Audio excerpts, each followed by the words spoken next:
Premature birth is the #1 killer of babies.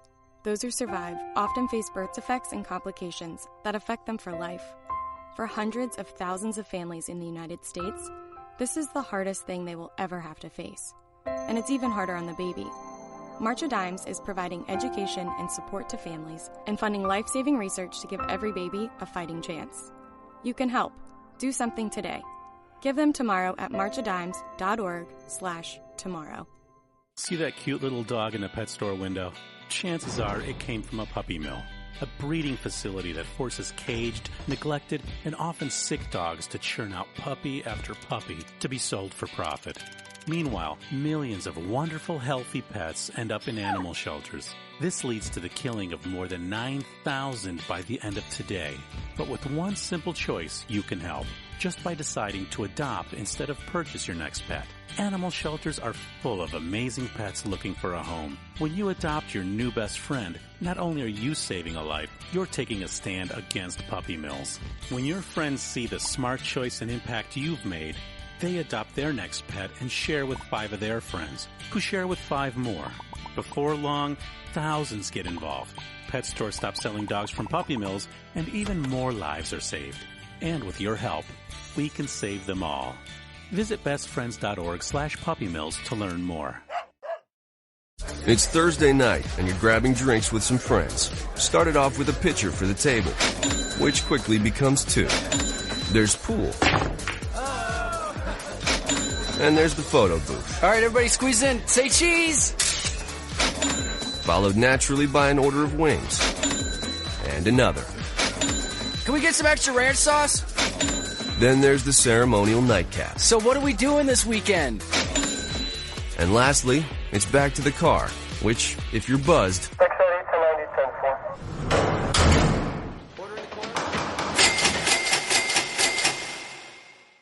could be the most expensive night of your life. Getting pulled over for buzz driving could cost you around $10,000 in fines, legal fees, and increased insurance rates. Nothing kills a buzz like getting pulled over for buzz driving, because buzz driving is drunk driving. Brought to you by the National Highway Traffic Safety Administration and the Ad Council. The following letters were written by our troops. My dear fellow Americans, I truly appreciate your support. I was starting to wonder if people had forgotten about us over here, but then one of my buddies showed me this website, and now as tears are streaming down my face, I can see for sure that you haven't. Private Emily B., U.S. Army. It's so heartwarming to see the American people not letting the men and women of the armed forces be forgotten. Your letters make a group of grown men, battle-hardened and gruff, act like a bunch of kids around a Christmas tree. Thanks. Staff Sergeant Matthew H., U.S. Army. Your support may be the most important thing our troops can carry with them. But don't take our word for it. Take theirs. To show your support, visit americasupportsyou.mil. Brought to you by the U.S. Department of Defense and the Ad Council. Thousands of families affected by disasters, like the recent wildfires, urgently need support. You can help the American Red Cross provide warm meals, shelter, and hope to families when they need it most. Please donate today to Red Cross Disaster Relief to help people affected by disasters, big and small. Go to redcross.org or call 1-800-RED-CROSS today. Your support is critical. We can't do it without you. Every day, the men and women of the United States Marine Corps demonstrate their commitment to defend the American way of life. Since 1775, we have served our nation as a force in readiness. From combat operations to humanitarian assistance in every corner of the world. No matter where the mission takes us today, or wherever our country needs us tomorrow, we always remember the land we call home.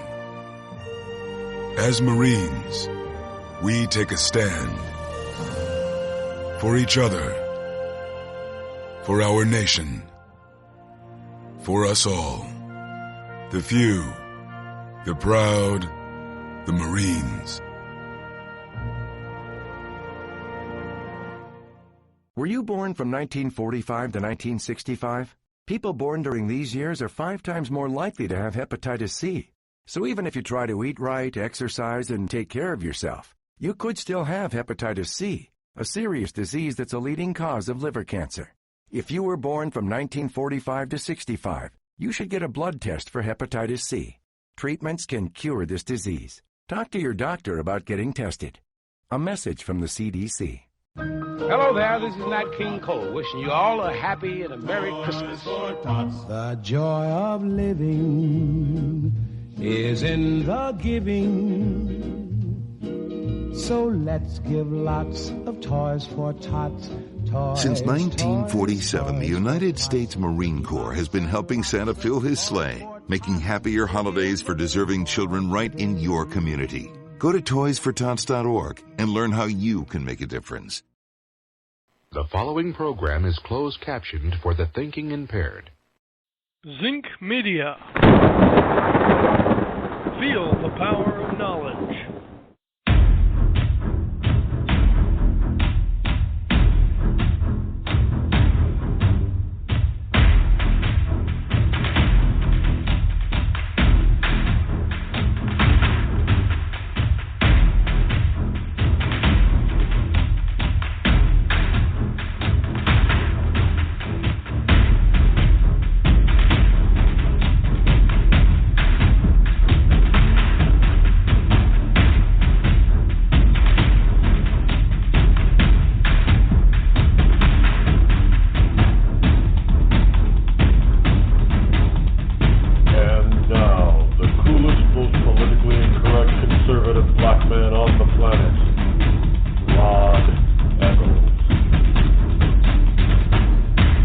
Good morning, Heidi-ho to you. It is Wednesday hump day, and it is December the 21st in the year of our Lord 2016. Yes, just only, 4 more days until the big day. Yes, it is I, your lovable host, Rod, coming to you live from the Bunker Eye Studio, somewhere within the great granite state of New Hampshire, where the state motto is, still live free or die, even during this Christmas Hanukkah season. It is not big government or bust, although Obama is really trying on his way out the door to enlarge the government in order to bust the rest of us. But I don't think he's going to succeed. He's going to try real hard, but he isn't going to succeed. And you know what? All of you people out there that are listening that voted for him, you better pay attention today as to why you can't keep voting for these kinds of people. Because now your lives are actually at risk and in danger. And we'll get into that, as well as some economic news and the real economic truth as the story is told by the government itself. I'm not going to go into any details about, what the press or media or Fox News or this channel or that network says, but what the government stats tell you. It's not a pretty picture. This whole notion, you hear all this bullshit out there talking about, yeah, I said it again, about how well the economy is doing. I'm telling you, the numbers from the government itself do not tell us that story. They tell us it's terrible. But we'll get into that. Plus, we'll have Rev Rod. I promise he will be here later this morning. You don't want to miss that. Plus, the big announcement later today. You don't want to miss that either. That is coming up in plus more Christmas music, and right now, call 603-835-3226. Let us know. Tell me. I'm truly interested. Not something that you've regifted necessarily, although you may have regifted this, but if you recall, whatever you recall, or if you can recall, and you should probably, all of those listening to this program right now should give me a great big Christmas gift. Now, I know this program is really growing by leaps and bounds, and that's part of the announcement later today, by the way. But it would do my heart good and be a great Christmas gift if everybody under the sound of my voice right now, if you have some sort of social media, usually Twitter or Facebook, even LinkedIn, is just go and share this program with one person. Get one person to listen. That's all. Just get one additional person to listen. I know it's early. And you might be at work, but come on, your office mate in the QB next to you probably would listen in if you told them to. So just share it with one person. I would really appreciate it. Not to mention, they might be able to tell us some horrific story by calling in 603-835-3226 and telling us and sharing with the rest of the audience the worst Christmas gift you ever recall getting. Now, I'm not going to start off with my worst story. We'll save that for later. But, this is, some people have gotten some, so I know you see in the movies, what we got for Christmas, we got 10 cans, beer cans were the ornaments and we got a bag of tobacco to make our own cigarettes. Yeah, that's the movie stuff. I'm not saying that stuff hasn't happened in real life, but it's probably not the worst Christmas gift people could have gotten or given. I mean, if you live down in, like, say, I don't know, Creeper's Holler, where's Coal Miner's Daughter from, Loretta Lynn? Butcher Holler. Okay. So if you're poor like that, the beer cans might have been collected from the past 5 years or so and you're using them because they're shiny.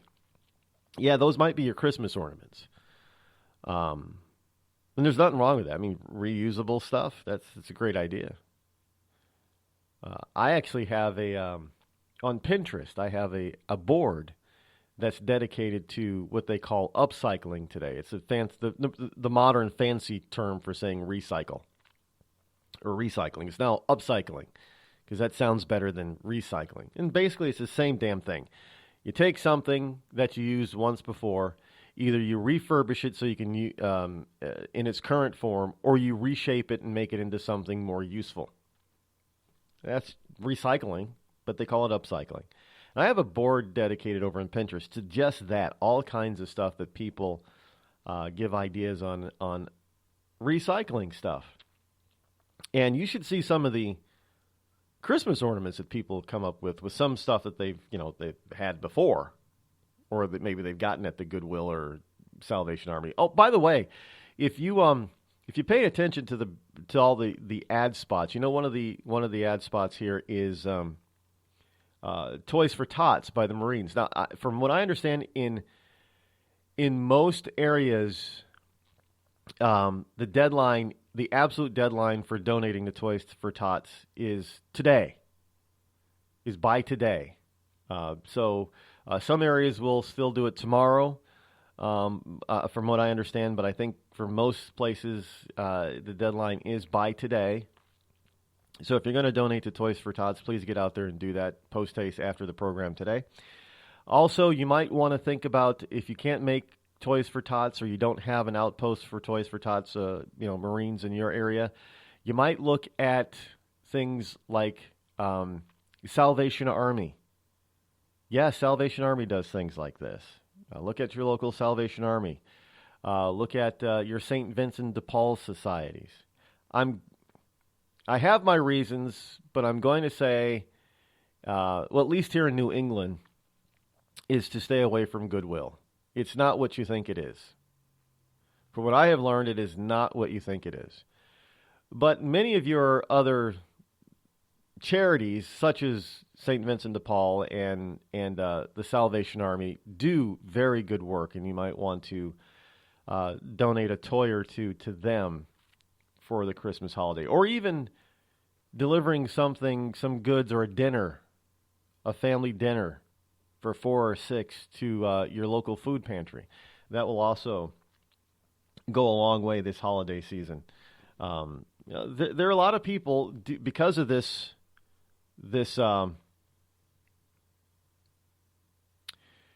economy, that are having a tough time this year. Now, hopefully, as the Donald, I can't call him the Donald. Now I can call him the President Donald, because yes, earlier this week, the Electoral College did make it official, so we can call him the President Donald. Now that the President Donald will be taking office in about a month. We'll be in 1 month. This time, this very date, next month, it will be the first full day of the Trump administration. And I see a lot of people might be happy about that. And there's going to be a lot of snowflakes out there that are going to be sobbing and crying in their safe spaces about that, but that's just too darn bad. Because even the snowflakes are going to benefit from a much better. It's going to be hard to have a worse economy than this. Really, about the only way for this economy to be worse is if we had a worldwide depression, like the Great Depression of the 30s. Looking at the numbers, seriously, that is the only way this economy could be worse. It's not growing. They lie. All we hear about is all this lying type of stuff. That this person lied, and this Republican lied, and that Republican lied, and Trump lied. Even Hillary lied. But the truth is that this administration has been lying to us about this economy for the past 6 years. Now, why do I say 6 years? Well, because, you got to give them a year or so to give them a chance to get things on the upswing. And it didn't happen. We still have 94 million people out of the workforce. We still have the lowest workforce participation rate since the 70s. Move over, Jimmy Carter. Now you will. Maybe this is why Jimmy Carter has been hanging on so long. He must have had faith and knew that there was going to come along a person that the American people were foolish enough to elect that was going to be worse than him. And he wanted to see it for his own eyes. And he got it. He got his prayer answered. He got his final wish. Now I'm sure he can go off into eternal slumber in peace, because Jimmy Carter is no longer, in many people's eyes, in many people's books, and looking at the stats and the numbers, Jimmy Carter is no longer the worst president that ever served in this country. Unfortunately, he will still go down as one of the worst, and he will go down as the worst president that served a single term, because Obama was somehow, using his skin color, got himself reelected. I'm telling you, that's the only reason why he got reelected, folks. Don't doubt me on that. He played the race card. The Democrats played the race card. I mean, and he played it so well that even Bill Clinton got upset with him more than once about that. I can't believe they played the race card on me. How I was the first black president of this country. I'm telling you right now, and he had the nerve to play the race card on me. He played the race card on me. Look, I love black people. I got to tell you, I love those black women over there. That's why I put my office after I retired from the presidency down in Harlem, so I could be around black people. And they played the race card on me. I can't believe it. So, they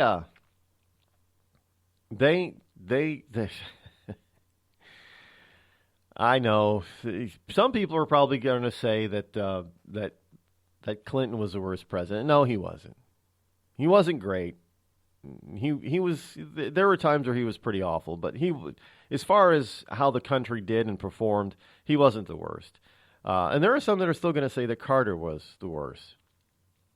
Well, if we just measure by, I don't know, fuel alone. What is no? Carter didn't have gas lines. Wasn't that the 72 oil embargo? And that was under Nixon and Ford. Or not Ford, but Nixon that had that issue.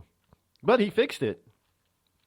In any case, it was it was multi-pronged, and it wasn't because the economy was bad, and the economy didn't really tank because of that either. Go figure that one out. I mean, it got a little bad, and inflation got a little high, but things were starting to turn around, and then Carter took over, and all hell, just the bottom fell out. And I don't think there were gas lines under Carter. There were gas lines in the early 70s under Nixon. That was due to the oil embargo of OPEC, basically, at the time. I don't recall gas lines under Carter, though. There may have been. I just don't recall them. But labor participation rate under Carter was fairly low. Unemployment under Carter was very high. Interest rates were very high. I mean, in fact, it got to the point where a mortgage in getting a mortgage rate, depending on your credit rating at the time, could have been anywhere between 17 and 21%. That's credit card rate for a mortgage. I do remember, that was one of the first things that Reagan attacked, was bringing down those interest rates. And he did. And I remember the real estate market in the 80s took off when interest rates got down to 11%. Think about that for a second. The real estate market in the 80s really took off when interest rates were at 11%. And the reason why they took off is because they were so damn high, 17 to 21%, before he came into office. Carter was terrible in a number of different ways, in a number of different areas. But you got to admit one thing. As bad as Carter was, his heart was in the right place. He really, really thought he was doing what was best for the American. He just had the wrong philosophy. He's still out there, Habitat for Humanity. He's still out there doing what he thinks is best for the American people. I have no doubt that Carter loved this country. No doubt. There's hardly anybody that will say, on the right, that will say Carter did not love this country. He did. He was just an inept, incompetent guy for president. That's all. He was inept and he was incompetent. And the American people saw that. They said, well, we made a mistake putting him, and we better fire him and put somebody who's more competent in place. And that's how Reagan got elected. Reagan simply said, look, hey, if you're better off today than you were 4 years ago, then your vote is obvious. You vote for him. But if you think that America's better days are still ahead of it, and you're not better off today than you were 4 years ago, then I'm your obvious choice. And obviously, most Americans. Now, see, if Romney would have said that, I bet you he would have won in 12. He didn't say that. He didn't make that a priority. Because today, there aren't a lot of people that can say they're better off. Not when you got 94 million people unemployed. Well, maybe some of them are a little bit better off because they're probably making more on government handouts than they did when they were actually working and contributing to society. So there might be, that might have backfired, I guess. I don't know.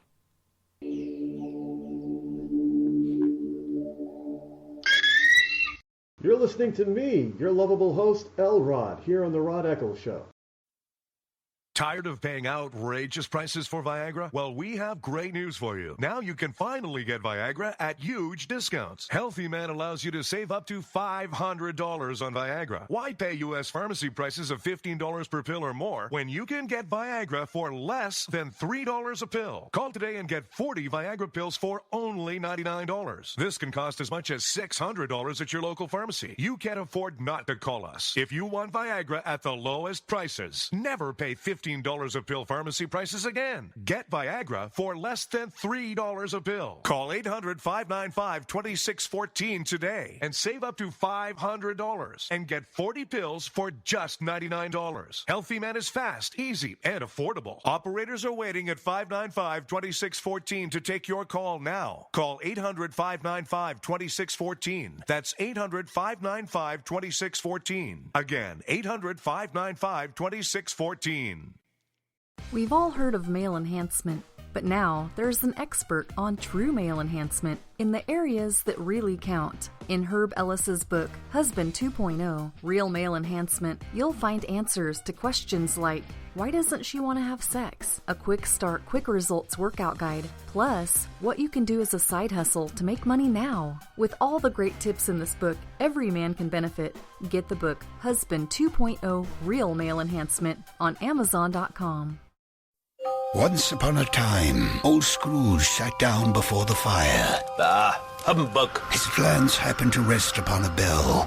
With great astonishment, this bell began to swing, as did every bell in the house.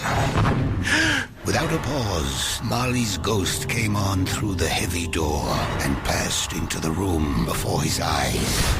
Who are you? What do you want with me? I am here to warn you. You will be haunted by 3 spirits. I'd rather not. Expect the first tomorrow when the bell tolls one. Expect the second the next night at the same hour, and the third upon the next night. Couldn't I take them all at once and have it over with? To read A Christmas Carol and other books online, go to www.read.gov. Explore new worlds. Read. Yeah! Brought to you by the Library of Congress and the Ad Council.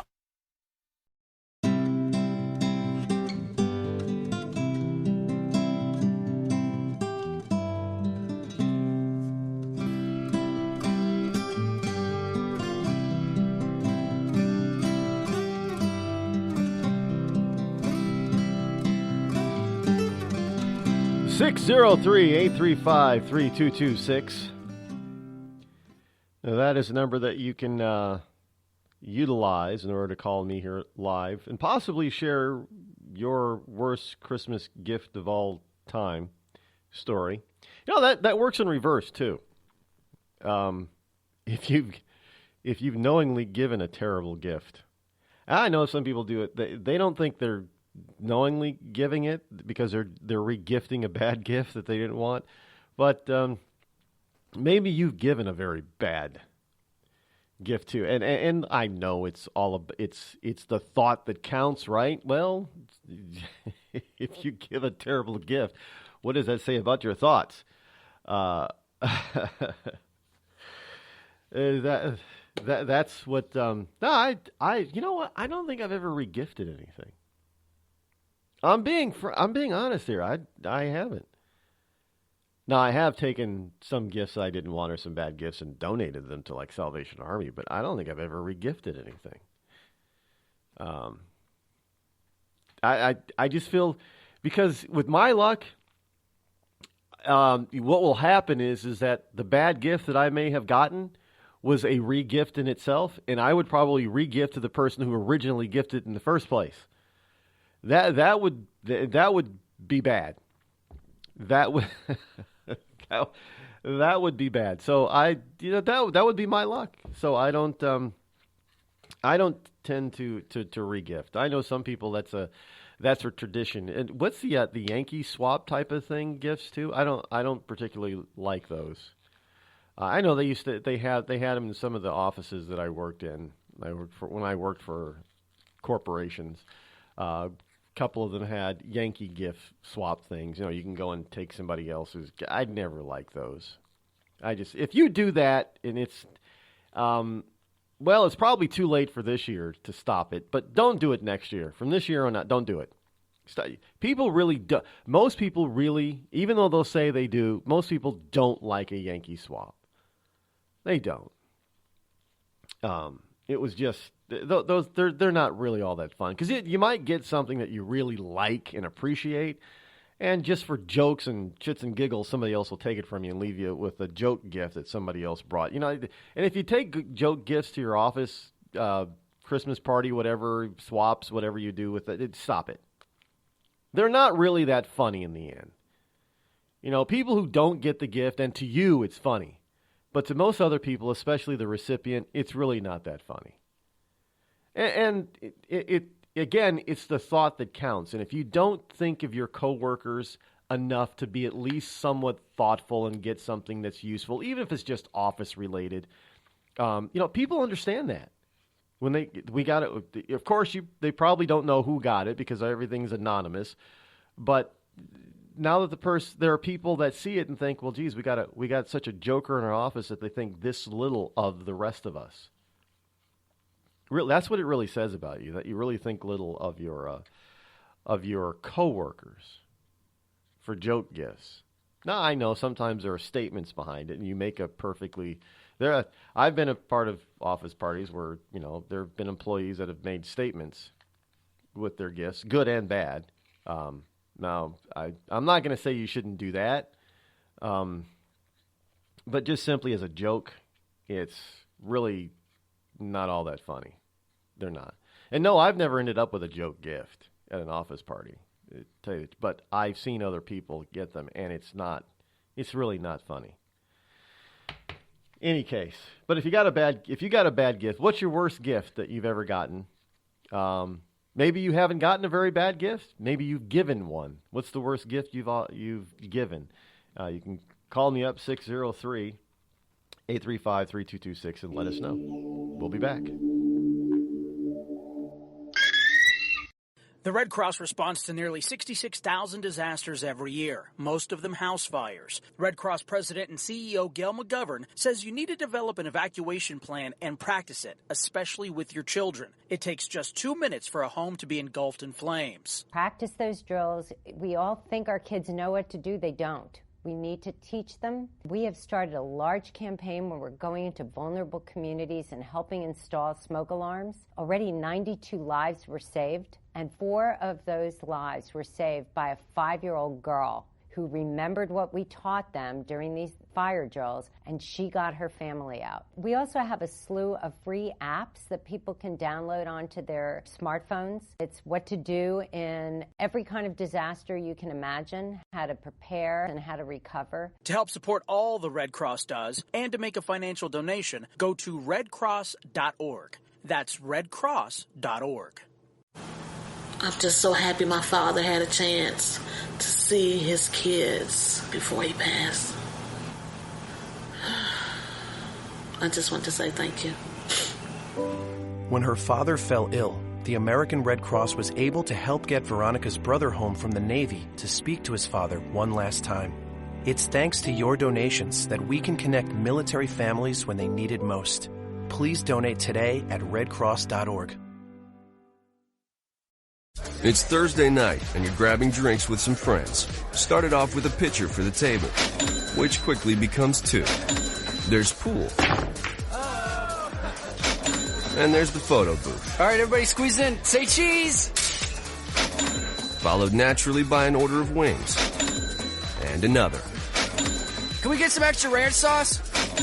Then there's the ceremonial nightcap. So what are we doing this weekend?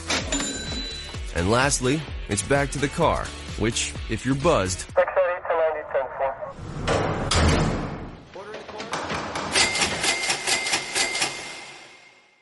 could be the most expensive night of your life. Getting pulled over for buzz driving could cost you around $10,000 in fines, legal fees, and increased insurance rates. Nothing kills a buzz like getting pulled over for buzz driving, because buzz driving is drunk driving. Brought to you by the National Highway Traffic Safety Administration and the Ad Council. Every day, the men and women of the United States Marine Corps demonstrate their commitment to defend the American way of life. Since 1775, we have served our nation as a force in readiness. From combat operations to humanitarian assistance in every corner of the world. No matter where the mission takes us today, or wherever our country needs us tomorrow, we always remember the land we call home. As Marines, we take a stand for each other, for our nation, for us all, the few, the proud, the Marines.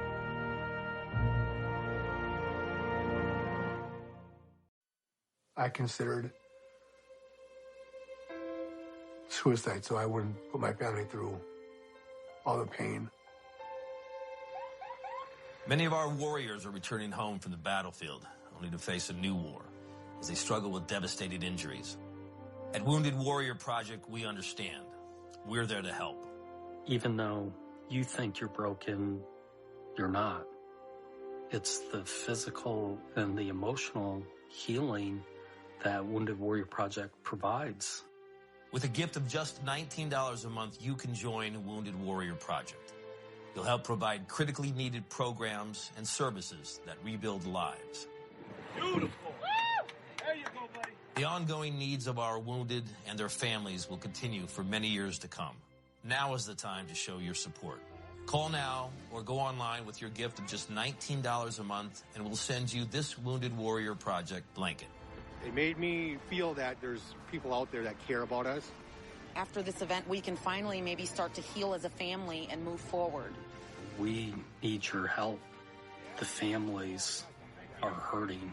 For many of our wounded heroes, the greatest casualty is being forgotten. That's why your gift of just $19 a month is so important. Please call or go online right now. Warning. Listening to the Rod Eccles Show by the Idiot Left may cause outrage, fear, a need for safety pins and or spaces. If you experience any of these symptoms or are allergic to truth, tune in and learn something, Snowflake.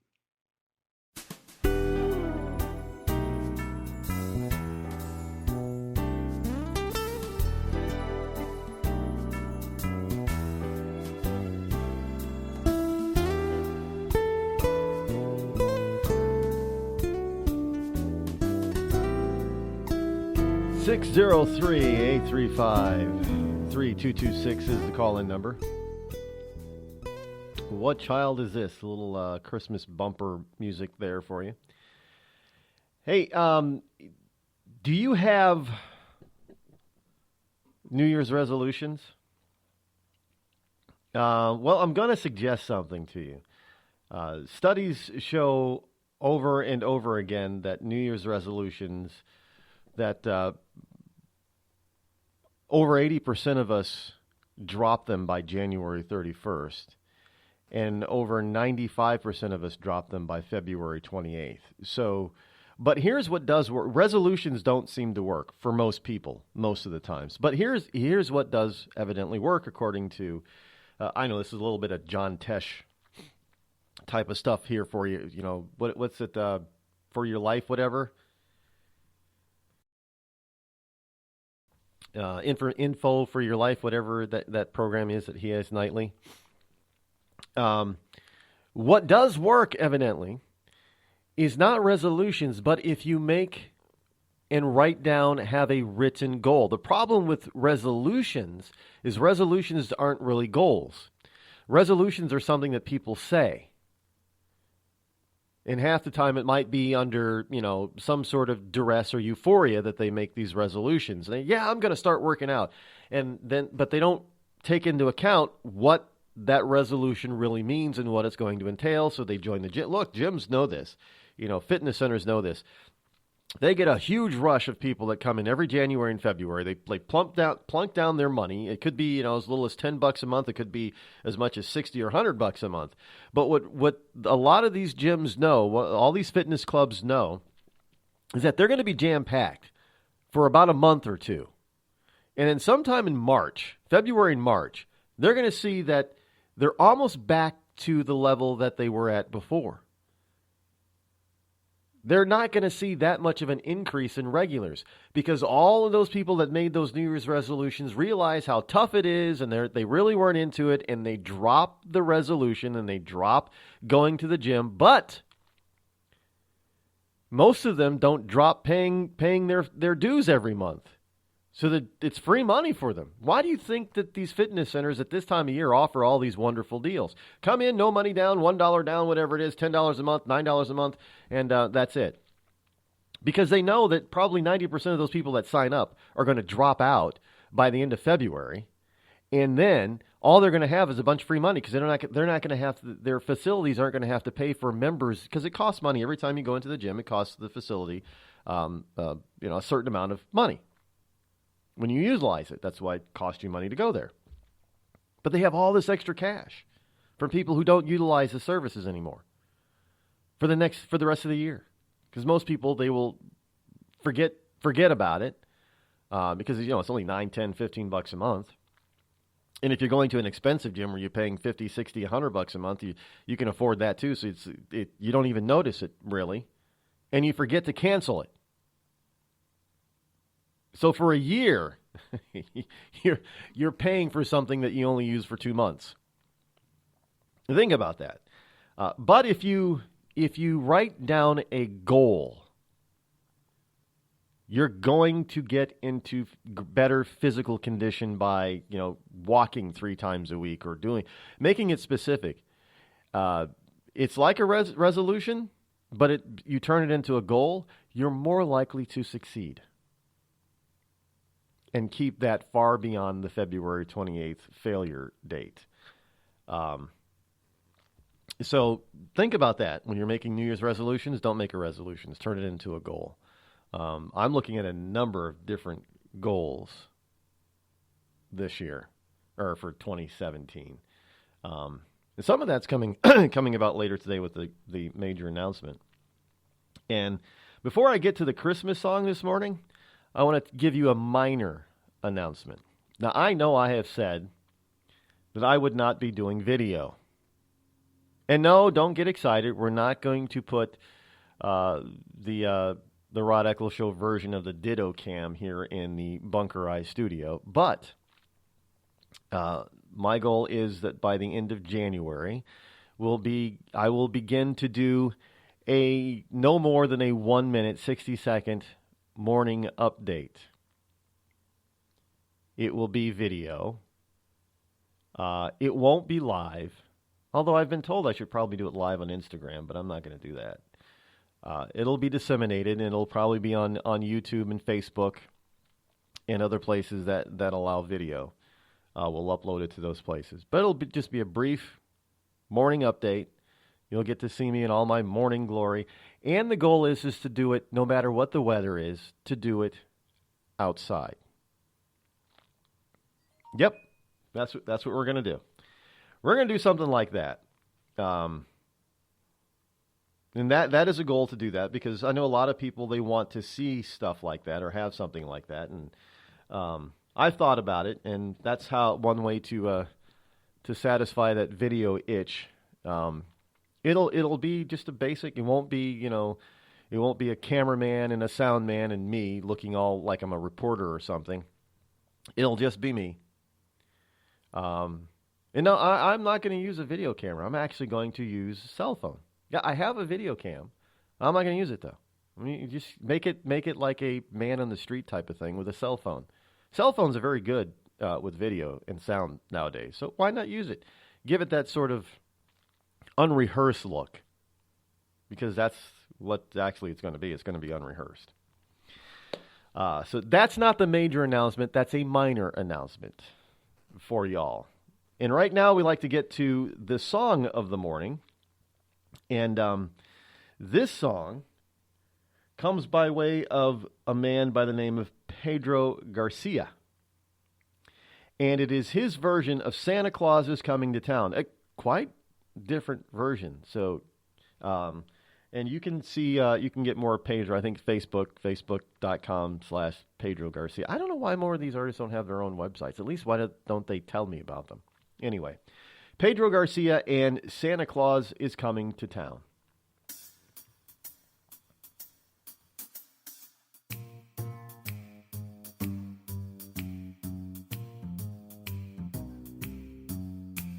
You better watch out, you better not cry, you better not pout, I'm telling you why. Santa Claus is coming to town. He's making a list and checking it twice, gonna find out who's naughty or nice. Santa Claus is coming to town. He sees you when you're sleeping. He knows when you're awake. He knows if you've been bad or good. So be good for goodness sake. Oh, you better watch out. You better not cry. You better not pout. I'm telling you why. Santa Claus is coming to town.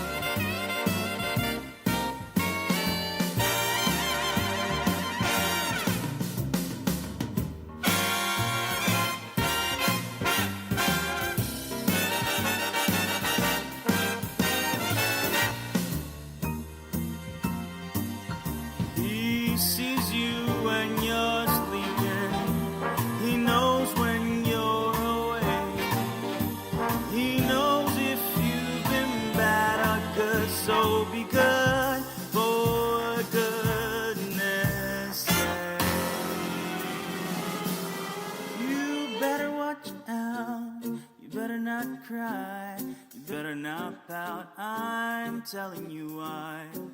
Santa Claus is coming to town. You better watch out, you better not cry, you better not pout, I'm telling you why. Santa Claus is coming, the big fat man with the long white beard. He's coming to town.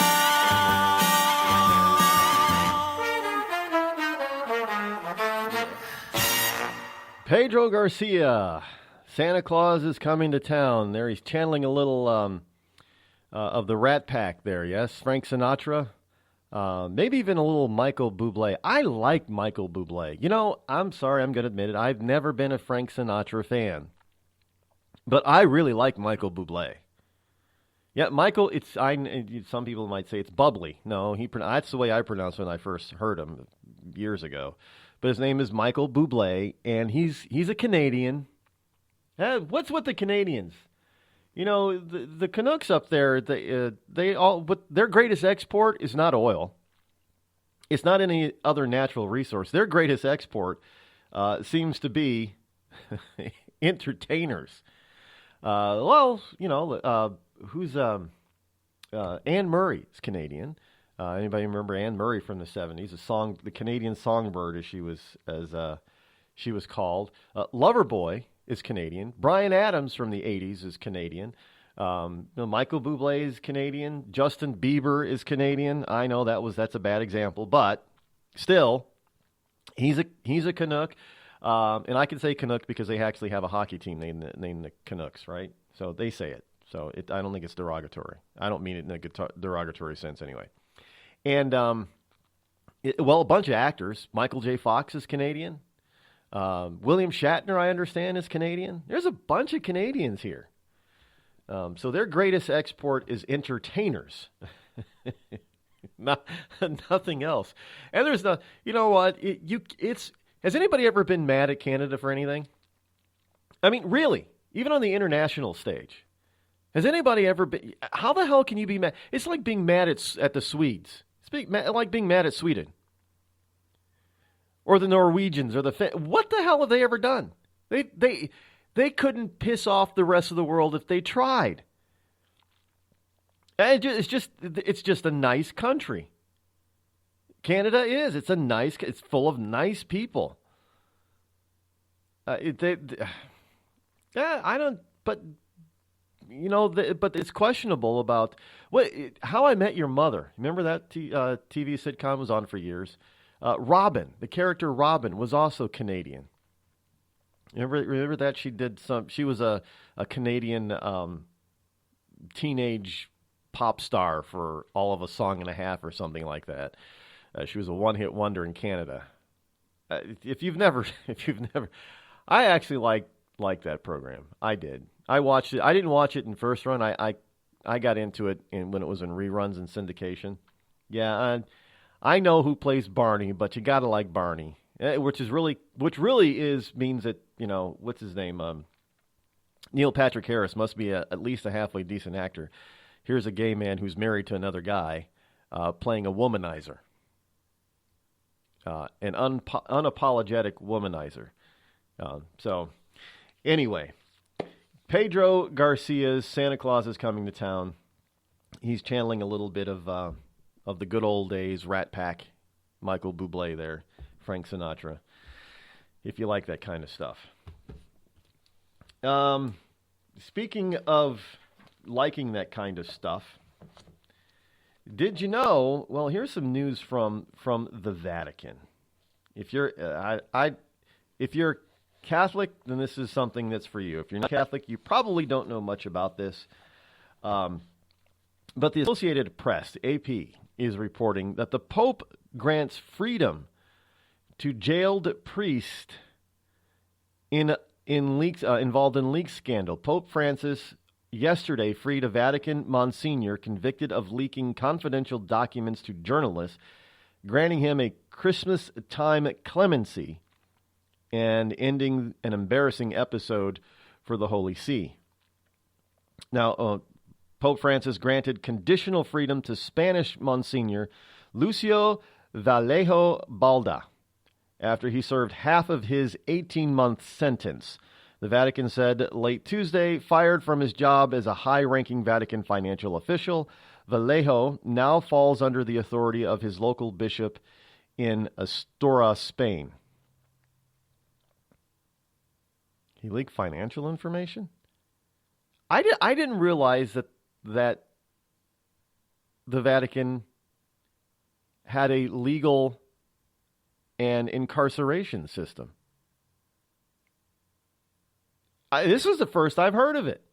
Now, I know about the Inquisition during the Dark Ages and that kind of, but modern Catholicism is not like that.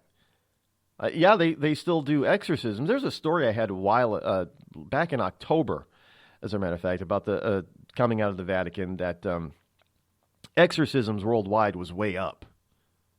That there was something afoot. Exorcisms were up. So they still do that. But I didn't realize that the Catholic Church incarcerated anybody. Well, I'm not Catholic, so I guess I would know about the Catholic laws and things, but that came as a shock to me. So this Monsignor, this priest, this father, as it were, Luis Vallejo Balda, evidently was convicted. I didn't know he went to trial. I mean, I remember that, there was some embarrassing financial data of the Catholic Church that was released, but I didn't realize that, that they accused this particular person and then tried and convicted him, evidently, and sent him to prison. I guess it's one thing that the lamestream media didn't want to report on. Yeah, corruption, right? You can't, they don't want you to think that they're not following the ball on this. I mean, I didn't realize. I mean, look, I understand that the Vatican, in and of itself, is actually what we would call officially a city-state. Yeah, it's kind of, well, it's like a step above Washington, D.C. D.C. is not in Maryland, it's not in Virginia. It's its own autonomous entity as our capital. But the Vatican is basically within Rome, the Italian capital. But it is its own autonomous city-state. It doesn't have a military, but it has its own economy, I guess. It has its own, police, security force, that type of stuff. But again, I didn't realize just how much of a. I mean, do people actually commit crime in Vatican City? I mean, really? Is it someplace you'd go to? I've never been there. I've never been to Rome. I've never been to.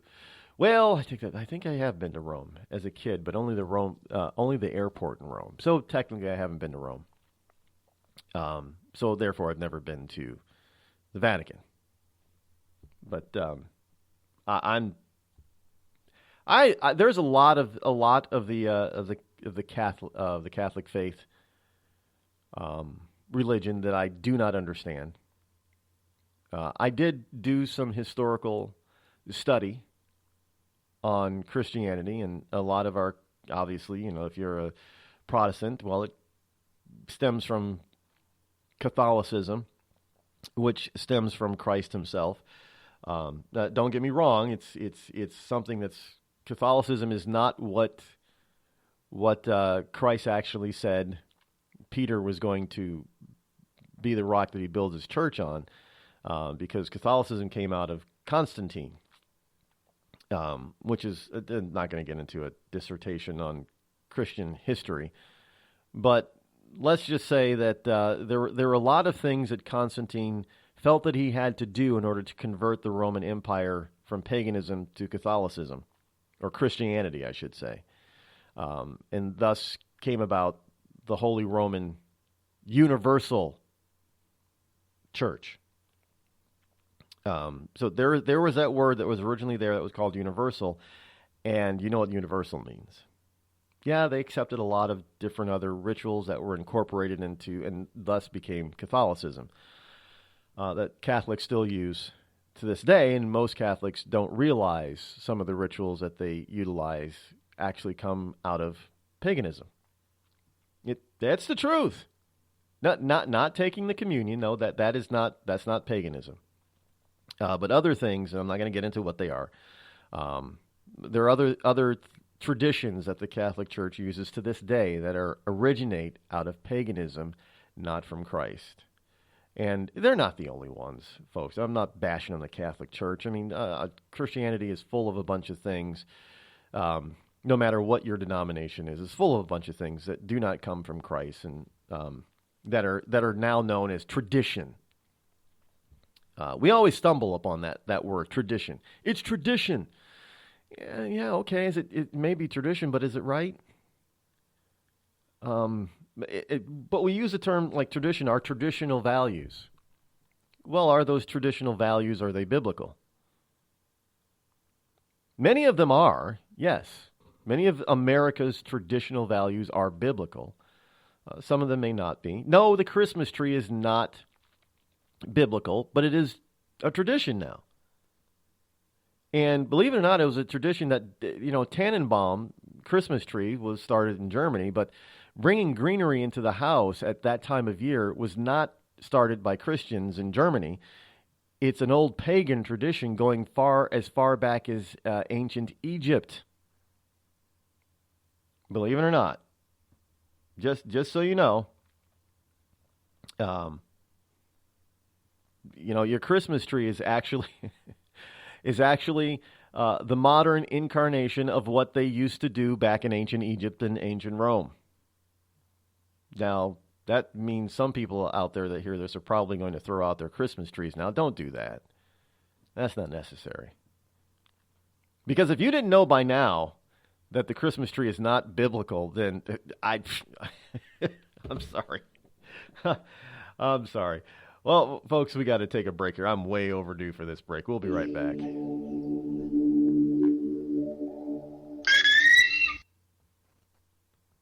You're listening to the Rod Eccles Show, the coolest, most politically incorrect, conservative black man on the planet. Tired of paying outrageous prices for Viagra? Well, we have great news for you. Now you can finally get Viagra at huge discounts. Healthy Man allows you to save up to $500 on Viagra. Why pay U.S. pharmacy prices of $15 per pill or more when you can get Viagra for less than $3 a pill? Call today and get 40 Viagra pills for only $99. This can cost as much as $600 at your local pharmacy. You can't afford not to call us. If you want Viagra at the lowest prices, never pay $15 a pill pharmacy prices again. Get Viagra for less than $3 a pill. Call 800-595-2614 today and save up to $500 and get 40 pills for just $99. Healthy Man is fast, easy, and affordable. Operators are waiting at 595-2614 to take your call now. Call 800-595-2614. That's 800-595-2614. Again, 800-595-2614. We've all heard of male enhancement, but now there's an expert on true male enhancement in the areas that really count. In Herb Ellis's book, Husband 2.0, Real Male Enhancement, you'll find answers to questions like, why doesn't she want to have sex? A quick start, quick results workout guide, plus what you can do as a side hustle to make money now. With all the great tips in this book, every man can benefit. Get the book, Husband 2.0, Real Male Enhancement, on Amazon.com. Once upon a time, old Scrooge sat down before the fire. Humbug. His glance happened to rest upon a bell. With great astonishment, this bell began to swing, as did every bell in the house. Without a pause, Marley's ghost came on through the heavy door and passed into the room before his eyes. Who are you? What do you want with me? I am here to warn you. You will be haunted by 3 spirits. I'd rather not. Expect the first tomorrow when the bell tolls 1. Expect the second the next night at the same hour. And the third upon the next night. Couldn't I take them all at once and have it over with? To read A Christmas Carol and other books online, go to www.read.gov.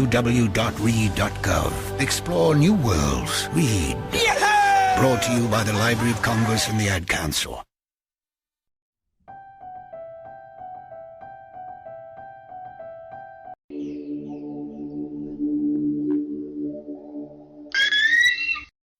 Premature birth is the #1 killer of babies. Those who survive often face birth defects and complications that affect them for life. For hundreds of thousands of families in the United States, this is the hardest thing they will ever have to face. And it's even harder on the baby. March of Dimes is providing education and support to families and funding life-saving research to give every baby a fighting chance. You can help. Do something today. Give them tomorrow at marchofdimes.org/tomorrow. See that cute little dog in the pet store window? Chances are it came from a puppy mill, a breeding facility that forces caged, neglected, and often sick dogs to churn out puppy after puppy to be sold for profit. Meanwhile, millions of wonderful, healthy pets end up in animal shelters. This leads to the killing of more than 9,000 by the end of today. But with one simple choice, you can help. Just by deciding to adopt instead of purchase your next pet. Animal shelters are full of amazing pets looking for a home. When you adopt your new best friend, not only are you saving a life, you're taking a stand against puppy mills. When your friends see the smart choice and impact you've made, they adopt their next pet and share with 5 of their friends, who share with 5 more. Before long, thousands get involved. Pet stores stop selling dogs from puppy mills, and even more lives are saved. And with your help, we can save them all. Visit bestfriends.org/puppymills to learn more. It's Thursday night, and you're grabbing drinks with some friends. Started off with a pitcher for the table, which quickly becomes 2. There's pool. And there's the photo booth. All right, everybody squeeze in. Say cheese! Followed naturally by an order of wings. And another. Can we get some extra ranch sauce? Then there's the ceremonial nightcap. So what are we doing this weekend?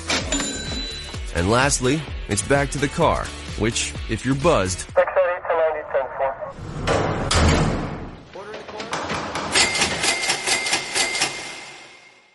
could be the most expensive night of your life. Getting pulled over for buzz driving could cost you around $10,000 in fines, legal fees, and increased insurance rates. Nothing kills a buzz like getting pulled over for buzz driving, because buzz driving is drunk driving. Brought to you by the National Highway Traffic Safety Administration and the Ad Council. The following letters were written by our troops. My dear fellow Americans, I truly appreciate your support. I was starting to wonder if people had forgotten about us over here, but then one of my buddies showed me this website, and now as tears are streaming down my face, I can see for sure that you haven't. Private Emily B., U.S. Army. It's so heartwarming to see the American people not letting the men and women of the armed forces be forgotten.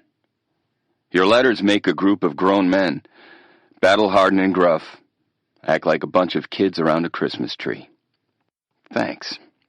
Staff Sergeant Matthew H., U.S. Army. Your support may be the most important thing our troops can carry with them. But don't take our word for it. Take theirs. To show your support, visit americasupportsyou.mil. Brought to you by the U.S. Department of Defense and the Ad Council. Thousands of families affected by disasters, like the recent wildfires, urgently need support. You can help the American Red Cross provide warm meals, shelter, and hope to families when they need it most. Please donate today to Red Cross Disaster Relief to help people affected by disasters, big and small. Go to redcross.org or call 1-800-RED-CROSS today. Your support is critical. We can't do it without you. Every day, the men and women of the United States Marine Corps demonstrate their commitment to defend the American way of life. Since 1775, we have served our nation as a force in readiness. From combat operations to humanitarian assistance in every corner of the world. No matter where the mission takes us today, or wherever our country needs us tomorrow, we always remember the land we call home. As Marines, we take a stand For each other. For our nation. For us all. The few. The proud. The Marines. Were you born from 1945 to 1965? People born during these years are 5 times more likely to have hepatitis C. So even if you try to eat right, exercise, and take care of yourself, you could still have hepatitis C, a serious disease that's a leading cause of liver cancer. If you were born from 1945 to 65, you should get a blood test for hepatitis C. Treatments can cure this disease. Talk to your doctor about getting tested. A message from the CDC. Hello there, this is Nat King Cole, wishing you all a happy and a Merry Christmas. The joy of living is in the giving. So let's give lots of toys for tots. Since 1947, the United States Marine Corps has been helping Santa fill his sleigh, making happier holidays for deserving children right in your community. Go to toysfortots.org and learn how you can make a difference. The following program is closed captioned for the thinking impaired. Zinc Media. Feel the power of knowledge.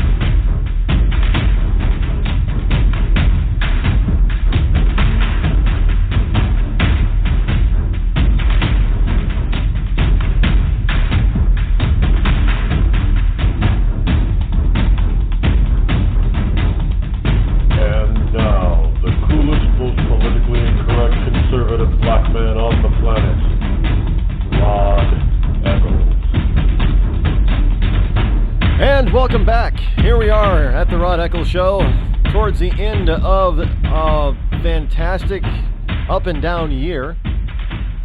Yeah, 2016 is almost over, but now we are in the middle of the Christmas Hanukkah season. Yes, there is some good stuff out there. The reason why some of you are tuning in and saying, well, geez, he's not really getting to the issues this morning, is he? Well, no, because nothing bad happened. Yeah, no, I would love to be able to say that, come on the air and say, you know what? We don't have a show today because nothing happened. Nothing bad, nothing good, nothing important happened since yesterday. So today's show is useless. No, can't say that this time. That would not be truthful. Anyway, welcome back, folks. It is I, your lovable host, L. Rod, and I am coming to you live once again from the Bunker Eyes studio in its holiday decor and splendor, located somewhere within the great granite state of New Hampshire, which is also in its holiday glory and splendor. Where the state motto is live free or die. It is not big government or bust. The call-in number this morning is 603-835-3226. Waiting for some people to call in to tell us about their worst Christmas gift that they've ever given or received during the holiday season. Ever in their past, even if it goes back to if it's a gift that scarred you as a child, then we want to hear about it. We want to be your therapy. Get it out. Get it. You know what's the oh yeah. If you get it out, if you talk about it enough, and you talk about it with us here, that's part of the good old Dianetics and Church of Scientology process of getting to the state of clear. Just so you know. No, we don't do Dianetics here. I did read half of that book and thought it was a big bunch of I don't have that book anymore. I bought it in paperback. I think that's the only way it came was paperback, right? Picked up at the bookstore. Yeah, what is this all about? Like metaphysical, mind-bending, mind-melding kind of Spockarian stuff, from Spock. Is that what it is? I was a young mind full of mush, but I had the sense about getting halfway through it and thinking, this is stupid. Now think about it. How would a teenager rate something? He wouldn't say this is, use some very learned or erudite word. He or she would say, this is just stupid. And I think those are my exact words. And I couldn't force myself to read another chapter. I think I said, this is stupid. And I literally threw the book away. It was ridiculous. I'm not going to recommend people read Dianetics by L. Ron Hubbard, but I will say that if you want to get not even a basic, if you want to get a firm and full understanding of the Church and Scientology, all you got to do is read the first couple of chapters of that book, and you got it. Let me tell you, it's and I know Leah Remini is out there.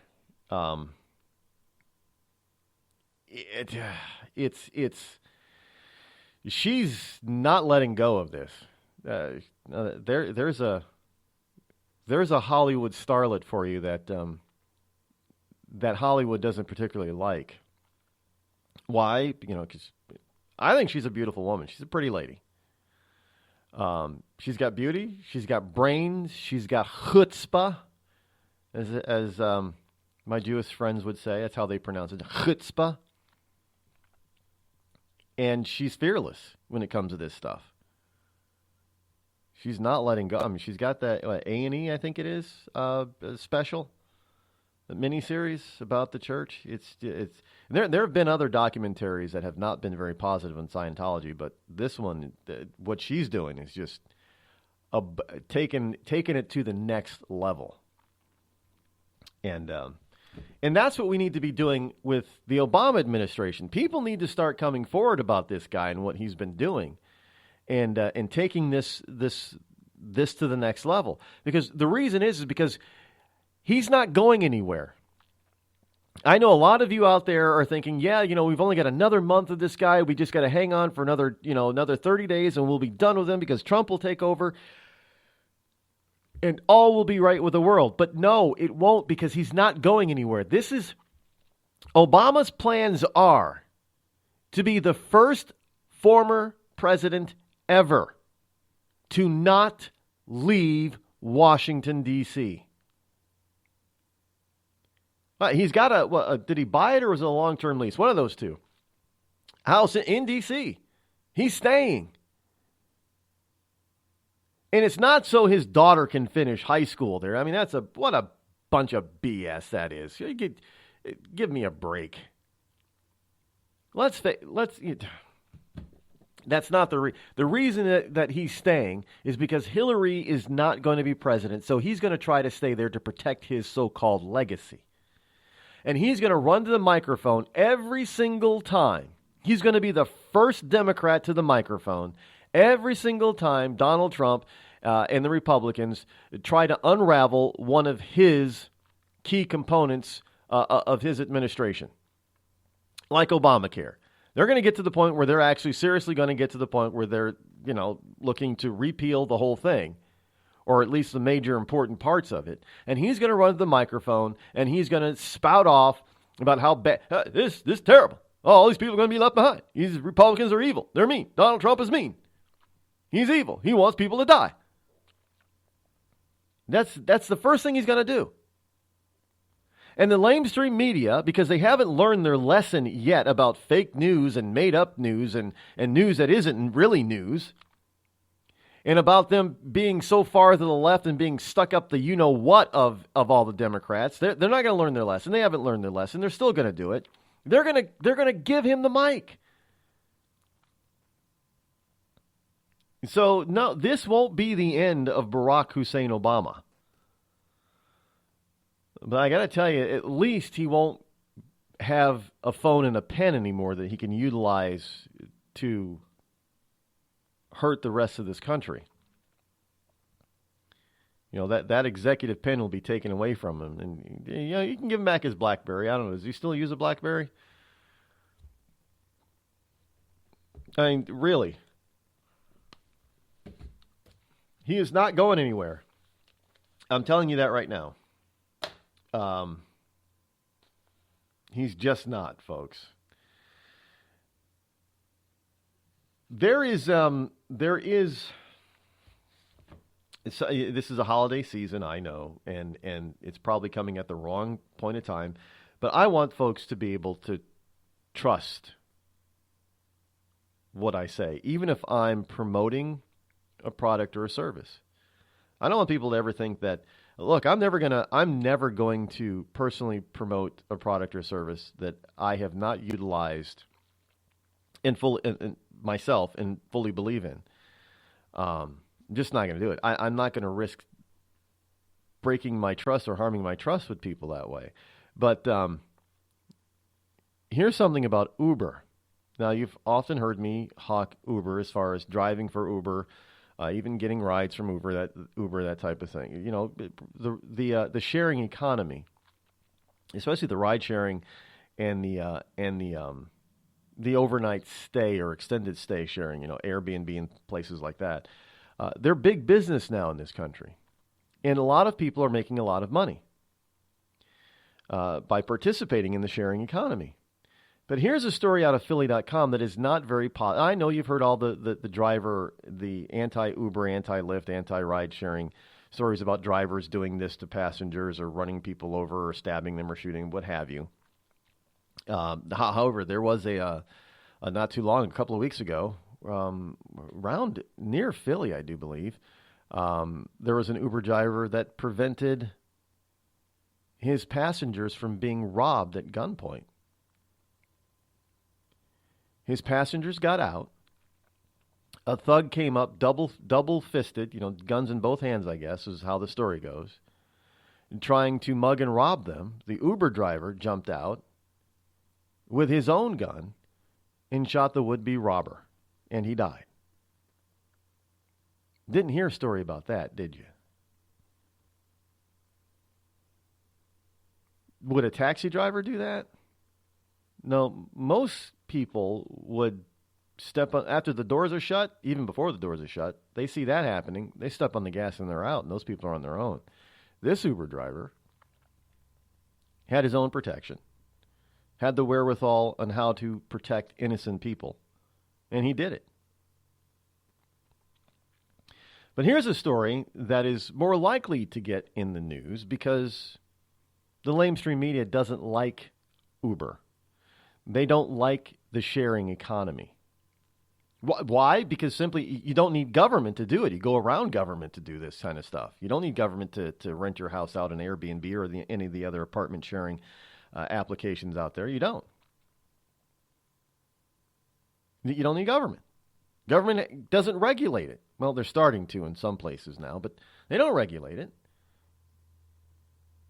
So they don't like it because it means that you're depending on yourself and using your own assets to make you money. You don't have to depend on the government for this. And the lamestream media, like most good liberals, they don't like this idea. So any story that is negative about any of the ride or any of the sharing economy, they're going to plaster it all over the place. If it's negative, they are going to plaster it. If it's positive, you're barely going to see a blip of it anywhere. Well, here's a negative story that came up as a glitch. And again, I'm being full disclosure here about it. No, Uber is not perfect. You know, it's something that's created by man, run by man. There's going to be mistakes. So it's just a way to tell people if you utilize Uber that you do. It's not, you know, don't think that, oh, everything's hunky-dory and it's euphoric, because you got to, you know, it's like anything else, any place else, any other business or service that you utilize, you got to be watching for potential errors or mistakes that are human errors, simple, honest human mistakes. Well, here's one out of Philly about Uber. Uber customer in Philly gets a surprise charge of just over $28,000 for her ride. Now, Uber described it as a glitch in its computers, and it led to a number of users being charged improperly in the Philly area, at least one case for more than $28,000, according to the ride-hailing app giant. This is from Philly.com. The company said the glitch affected a handful of users and was a temporary problem. Its engineers work to ensure a similar glitch doesn't happen again in the future. Now, Uber typically puts an authorized hold on an account when a person orders a ride as a way to confirm the payment method. The glitch caused that authorization to be much larger than is normally charged, obviously. Much larger. The company declined to say how many people were affected by the glitch, but at least one Philadelphia woman who declined to be named, of course she declined, said her bank flagged and blocked a charge from her Uber for her Uber account, $28,639.14. So there you have it. There can be glitches that happen in anything. So if you utilize Uber as on either side, driver or rider, yeah, check your account. Just check it like you do anything else. Go over the receipt, make sure that it's accurate. And if it's not accurate, Uber is not going to, drop you or yell at you or anything like that.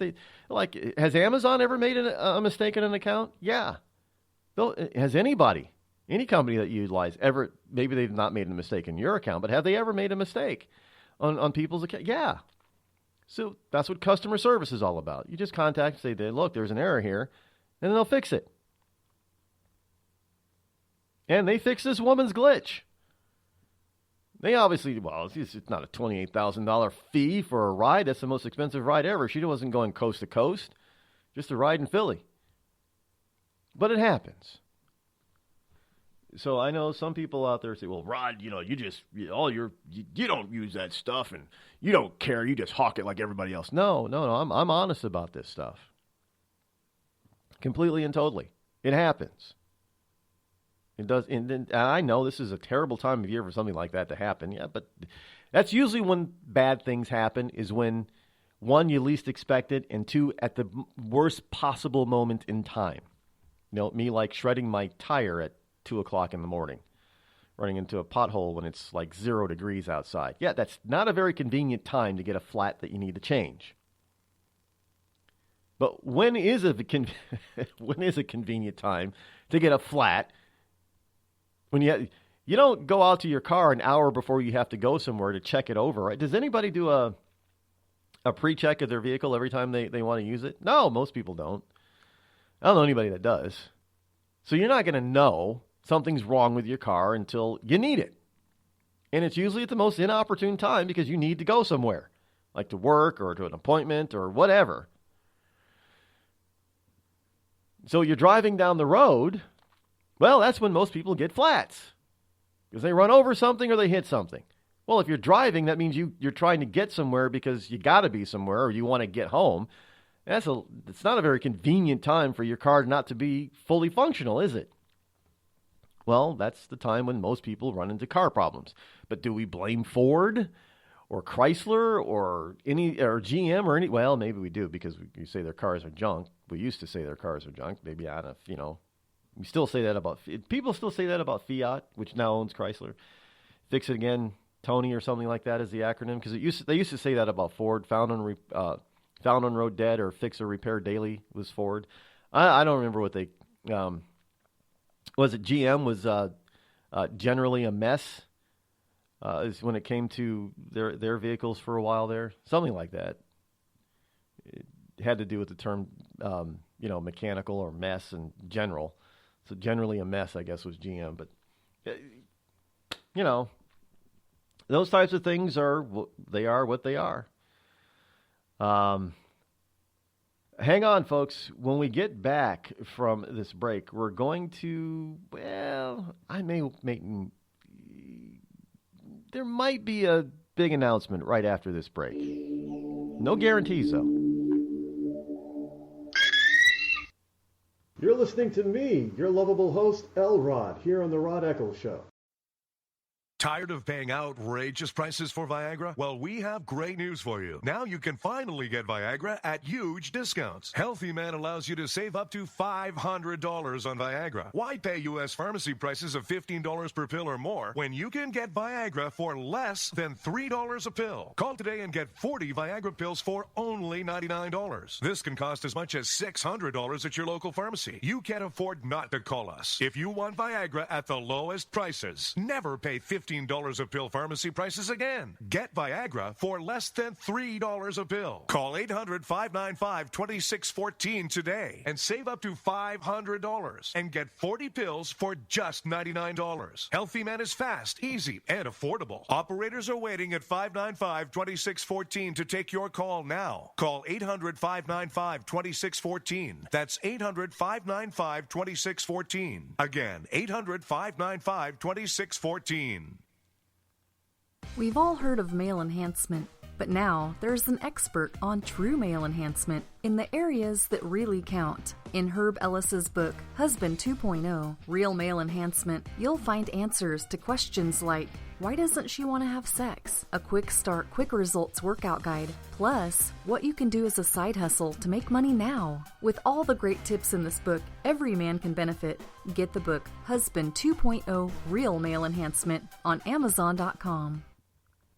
Once upon a time, old Scrooge sat down before the fire. Humbug. His glance happened to rest upon a bell. With great astonishment, this bell began to swing, as did every bell in the house. Without a pause, Marley's ghost came on through the heavy door and passed into the room before his eyes.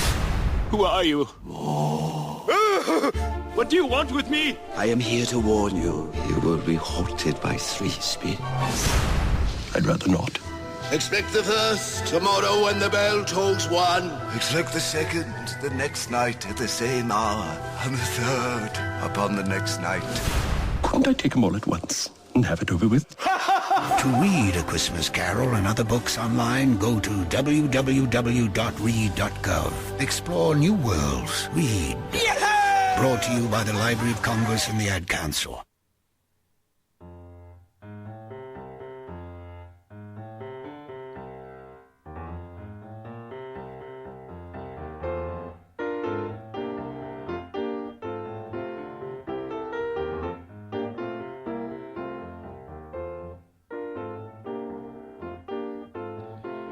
And welcome back, 603-835-3226.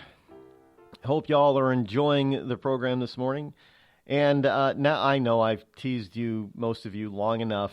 I'm going to give you the huge announcement. So if there's anybody that you think should hear this, they should tune in right now. You should tell them. But understand that this is something that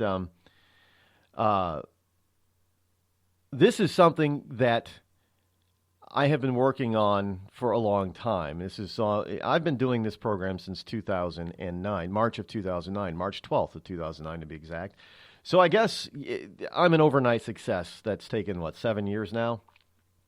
And it's really due to not me, actually, but to all of you out there who listen and to the growing number of people who are joining every week, tuning in, and other people have taken notice.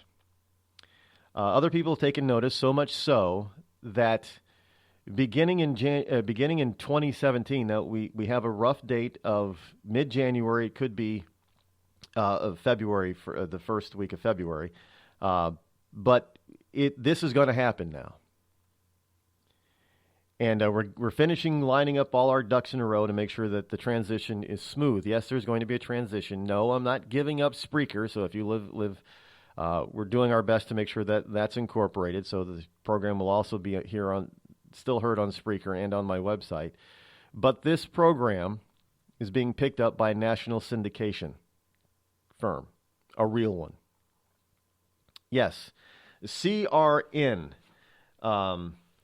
Which is the cable radio network, will be picking up the Rod Eccles Show starting the first quarter of 2017, broadcasting this program from coast to coast on terrestrial radio, cable radio, internet radio, just about everywhere. In fact, yes, you'll without an app. There's also going to be in the first quarter. We're expecting a new app to be developed. But you'll be able to listen to this program in your vehicle without needing your phone or connection to your cell phone. It could be an app, could be on the radio that you'll be able to pick us up. So, yeah, And CRN has people like Fred Dreyer, has people like Herman Cain is who they syndicate, and a few other big, and they even have a big lefty. They're also the syndicator for Alan Combs. So these guys are the real deal. This is not a fake, phony, minor syndication network. CRN is, in fact, you can check them out. I know their website is not the best in the world, but they're a syndicator. They don't need to have a great website. But crntalk.com. And eventually you're going to see my picture among all those lists of people that their top people that they syndicate. So, yes, that is a huge announcement. The Rod Eccles Show is gone national and will be syndicated by CRN within the first quarter of 2017, and I thank all of you for making that happen. The Red Cross responds to nearly 66,000 disasters every year, most of them house fires. Red Cross President and CEO Gail McGovern says you need to develop an evacuation plan and practice it, especially with your children. It takes just 2 minutes for a home to be engulfed in flames. Practice those drills. We all think our kids know what to do. They don't. We need to teach them. We have started a large campaign where we're going into vulnerable communities and helping install smoke alarms. Already 92 lives were saved, and 4 of those lives were saved by a 5-year-old girl who remembered what we taught them during these fire drills, and she got her family out. We also have a slew of free apps that people can download onto their smartphones. It's what to do in every kind of disaster you can imagine, how to prepare and how to recover. To help support all the Red Cross does and to make a financial donation, go to redcross.org. That's redcross.org. I'm just so happy my father had a chance to see his kids before he passed. I just want to say thank you. When her father fell ill, the American Red Cross was able to help get Veronica's brother home from the Navy to speak to his father one last time. It's thanks to your donations that we can connect military families when they need it most. Please donate today at redcross.org. It's Thursday night, and you're grabbing drinks with some friends. Started off with a pitcher for the table, which quickly becomes 2. There's pool. And there's the photo booth. All right, everybody squeeze in. Say cheese! Followed naturally by an order of wings. And another. Can we get some extra ranch sauce? Then there's the ceremonial nightcap. So what are we doing this weekend? And lastly, it's back to the car, which, if you're buzzed,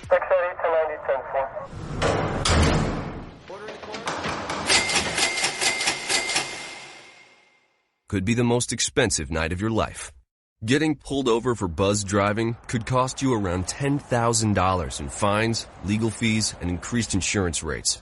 Nothing kills a buzz like getting pulled over for buzz driving, because buzz driving is drunk driving. Brought to you by the National Highway Traffic Safety Administration and the Ad Council. Every day, the men and women of the United States Marine Corps demonstrate their commitment to defend the American way of life. Since 1775, we have served our nation as a force in readiness. From combat operations to humanitarian assistance in every corner of the world. No matter where the mission takes us today, or wherever our country needs us tomorrow, we always remember the land we call home. As Marines, we take a stand for each other, for our nation, for us all, the few, the proud, the Marines.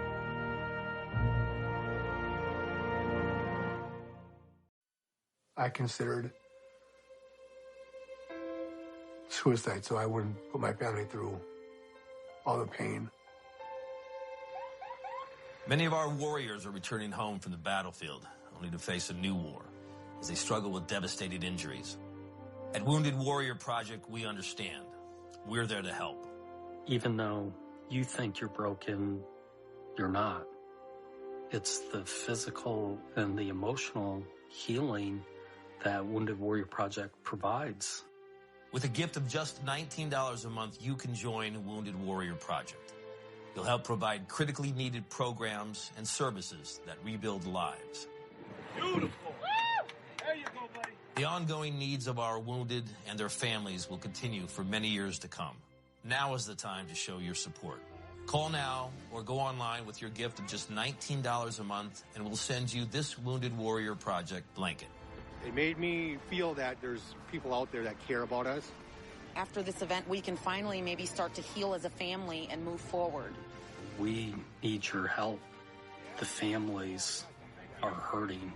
For many of our wounded heroes, the greatest casualty is being forgotten.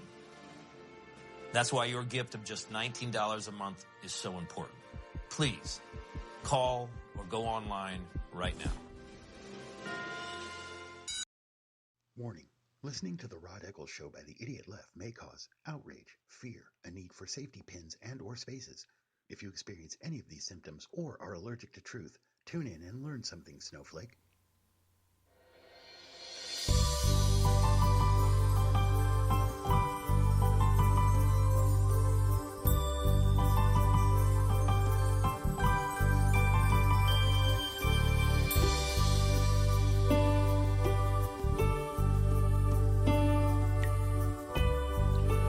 And welcome back.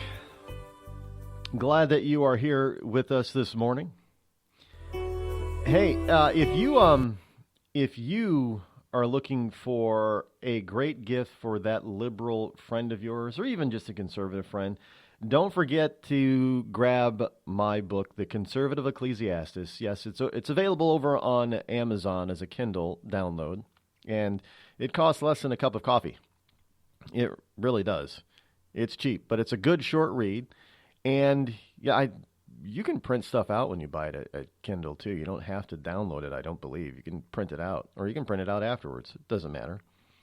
But it's simple. It's a simple format. It basically, well, I guess you could say it plays off of the book of Ecclesiastes in the Bible. But it's just a book of conservative wisdom, as the book of Ecclesiastes in the Bible is biblical wisdom. This is conservative wisdom. It was rated a best in the short read category on Amazon. It was a top seller in the short read category on Amazon, and you can get your copy and get copies for everybody on your Christmas list. Think about that. For $10 or $20, you could probably have everybody covered with the book of Ecclesiastes by yours truly, me, over on Amazon. Just search for Rod Eccles, and it'll pop up if you can't spell Ecclesiastes. Lord knows if that wasn't part of my last name, I wouldn't be able to spell it either. Just saying. Also, don't forget, you're going to want to start paying more and more attention to rodeccles.net, as the site is going to be upgraded, updated, and not revamped. It's going to use the same format, but there's going to be a lot more added to it, especially with going on board with CRN. There's going to be some things that are going to be added over the next few weeks that'll become permanent fixtures over there. So you're going to want to look at that probably on a daily basis. You'll also be able to find any video that I do will also be over there. You may not see it over on Facebook or YouTube or other places, but any video that I happen to do, you will be able to find eventually over on rodeccles.net. So please keep that in mind. Up next, we have a wonderful version of a Christmas song. But there's something else I want to do. Well, now we'll play that next hour. Here is Sheena Melwani, Melwani, as she does her version of Do You Hear What I Hear? Sheena Melwani, Do You Hear What I Hear?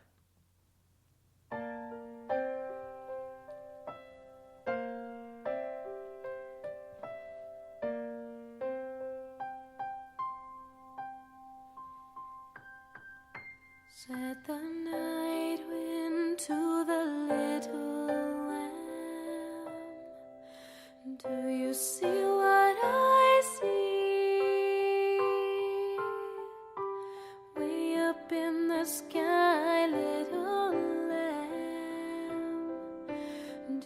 you see what I see? A star, dancing in the night with a tail as big as a kite, with a tail as big as a kite. Said the little lamb to the shepherd boy, do you hear what I hear? Ringing through the sky, shepherd boy, do you hear what I hear? A song, high above the trees, with a voice as big as the sea, with a voice as big as the sea. Said the shepherd boy to the mighty king, do you know what I know? In your palace war, mighty king, do you know what I know? A child shivers in the cold. Let us bring him silver and gold. Let us bring him silver and gold. Said the king to the people everywhere, listen to what I say. Pray for peace, people everywhere. Listen to what I say. The child, sleeping in the night, he will bring us goodness and light. He will bring us goodness and light.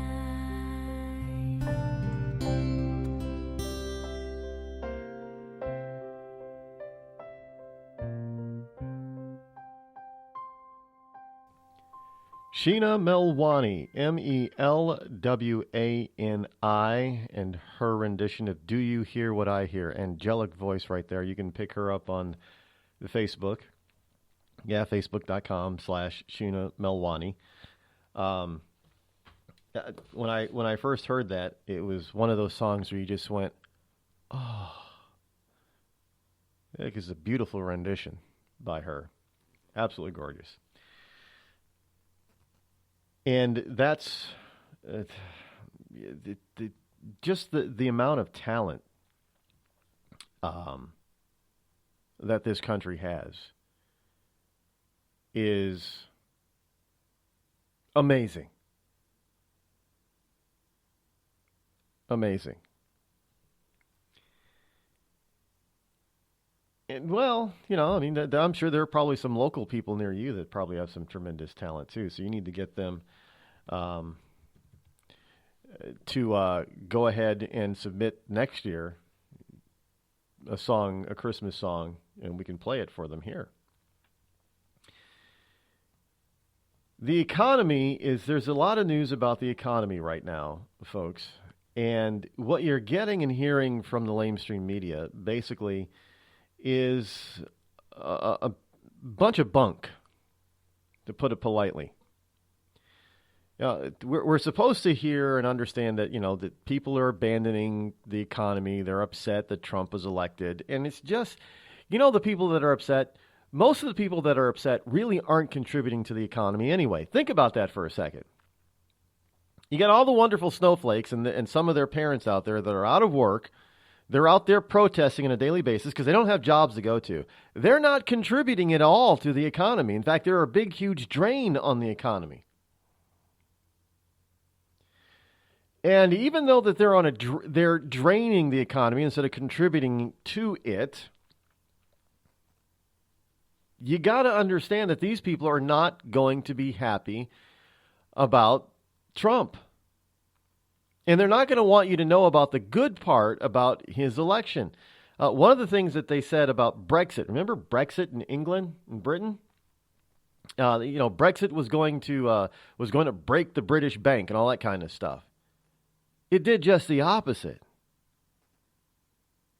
The British economy is on the upswing. Much of the rest of the EU is still stagnant. Well, ever since Trump got elected, Wall Street has responded by inching up the Dow Jones average just about every day, going up and up and up. I think it finally eclipsed 20,000. Not because, I know Obama's going to take credit for it, but it has nothing to do with Obama. Because if you look at the numbers, when the Federal Reserve met and raised interest rates, it was trying to signal to the American people, well, yeah, the economy's doing well because of Obama's policies, and so we don't want inflation to return. So that's not the reason. The reason is to protect this guy that's leaving. And so Trump won't be able to claim, well, I did this economy because, they can say, well, the economy was on the upswing. Well, it's on the upswing because he's leaving Obama. Look, what you have out there is you have the media using this false unemployment number. Was it 4.4%, 4.3%? That's a lie. The real number, which is called the U6 number, is at 9.3%.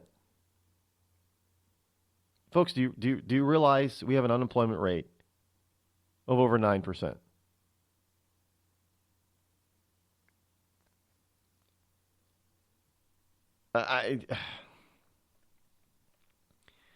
Economic confidence, Gallup poll, inches up to a new high.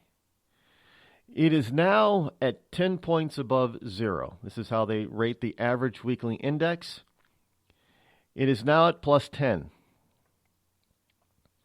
Back in 2009, when Obama was in office, and this is well into his first term, the economic confidence index rate was negative 65.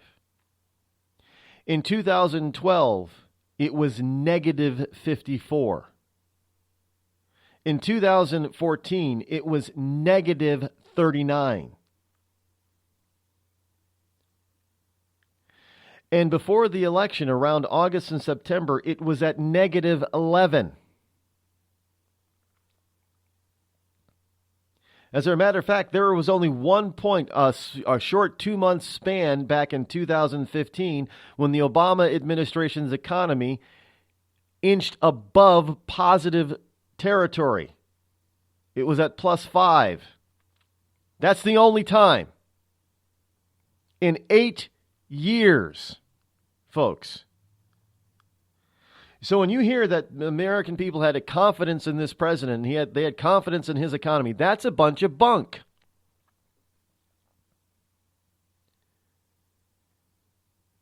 The positive index started to shoot up after the election was over and Donald Trump was declared the winner.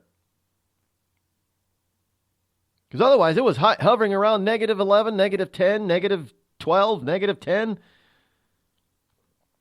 The weeks preceding the election. Then after the election, the confidence ratio started to go up. The index went up. And now last week it stood at positive 10. And it still has a generalized upswing, which is really makes you scratch your head about this next stat. Obama's approval rating is at 57%. Remember, nobody blames Obama for anything. Not Obama's fault. It's all his fault. It's his policies. It's that overactive pen and cell phone. It's those overactive regulatory bodies that we call departments. The federal departments, the EPA and all those others. All those regulations that they put out there, which are nothing more than an additional tax on business. There is also something called a U6 unemployment rate, which is what we use when we really want to know the truth. And here it is from the government itself.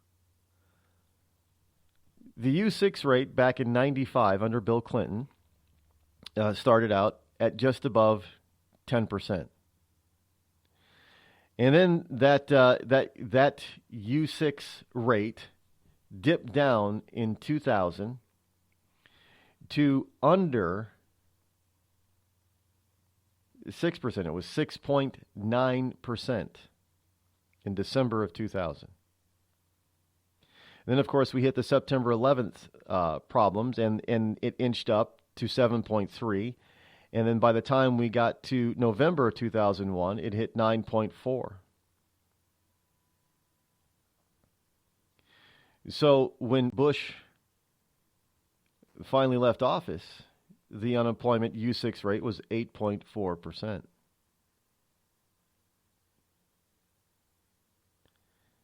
And then as Obama takes over, it quickly jumps. So that by the time you are in October of 2009, we had a U6 unemployment rate of over 17%.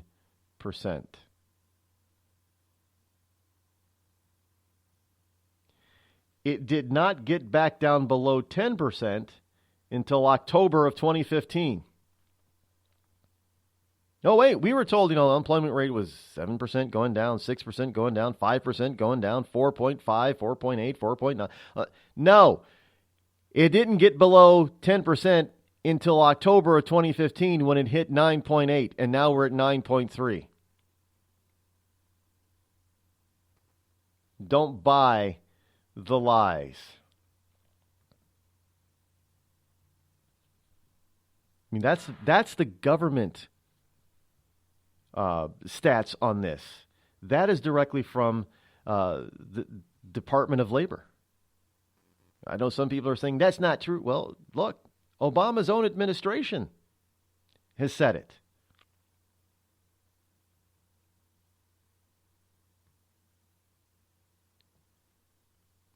Obama's own administration.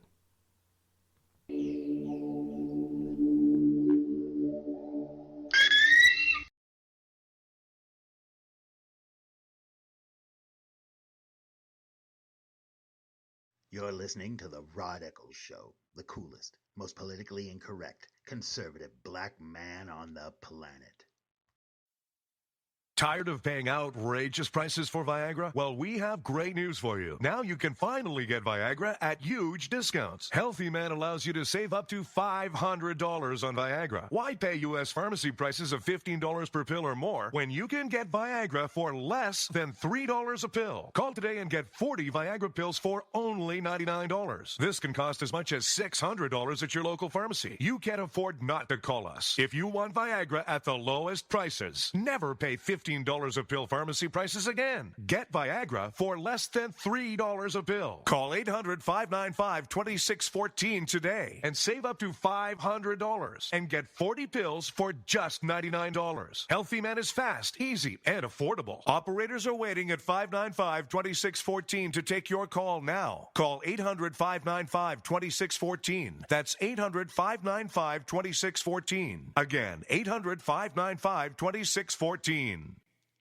We've all heard of male enhancement, but now there's an expert on true male enhancement in the areas that really count. In Herb Ellis's book, Husband 2.0, Real Male Enhancement, you'll find answers to questions like, why doesn't she want to have sex? A quick start, quick results workout guide, plus what you can do as a side hustle to make money now. With all the great tips in this book, every man can benefit.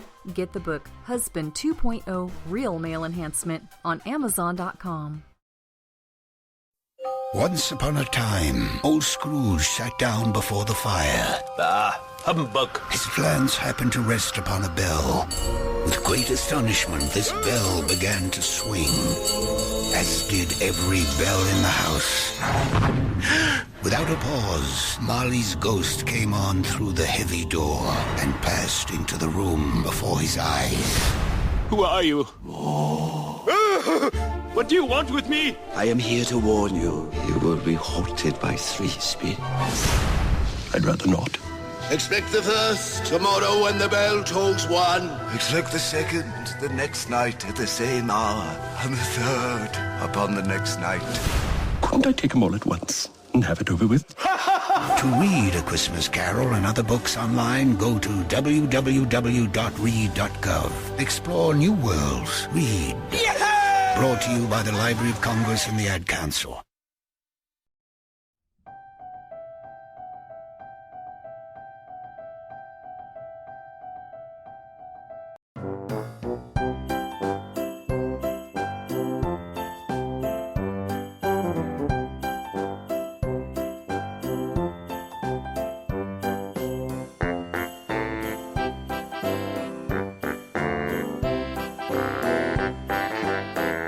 On the housetop, yes. Welcome back. Hey, did you know this? I know you probably are. I have an intelligent audience. You probably already knew this. Maybe you didn't know this. A lot of people don't. This is from the Free Beacon. Yes, the Washington Free Beacon at freebeacon.com. Congress is saying that the Obama administration fired top scientists in order to advance climate change plans. Yeah, that's right.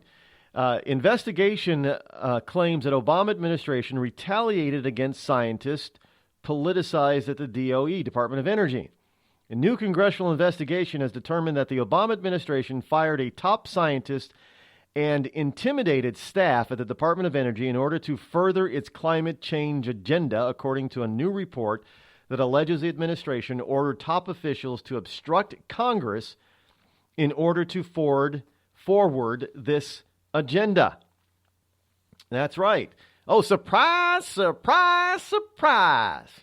You mean they've got to pull out dirty tricks in order to, propagate their agenda, their false, fake news agenda about man-made climate change? Well, of course. A top DOE scientist who liaised with Congress on the matter was fired by the Obama administration for being too forthright with lawmakers, according to the report, which provides an in-depth look at the White House's efforts to ensure senior staffers toe the administration's line on man-made climate change. Can't make this stuff up, folks. This stuff is real. This stuff is what these people do. If they can't find the truth, they will make it up. They'll make it up. And they will fire anybody or threaten anybody that they need to in order to advance their agenda.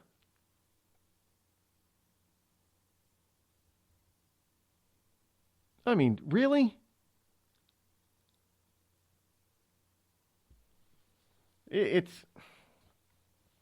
Well,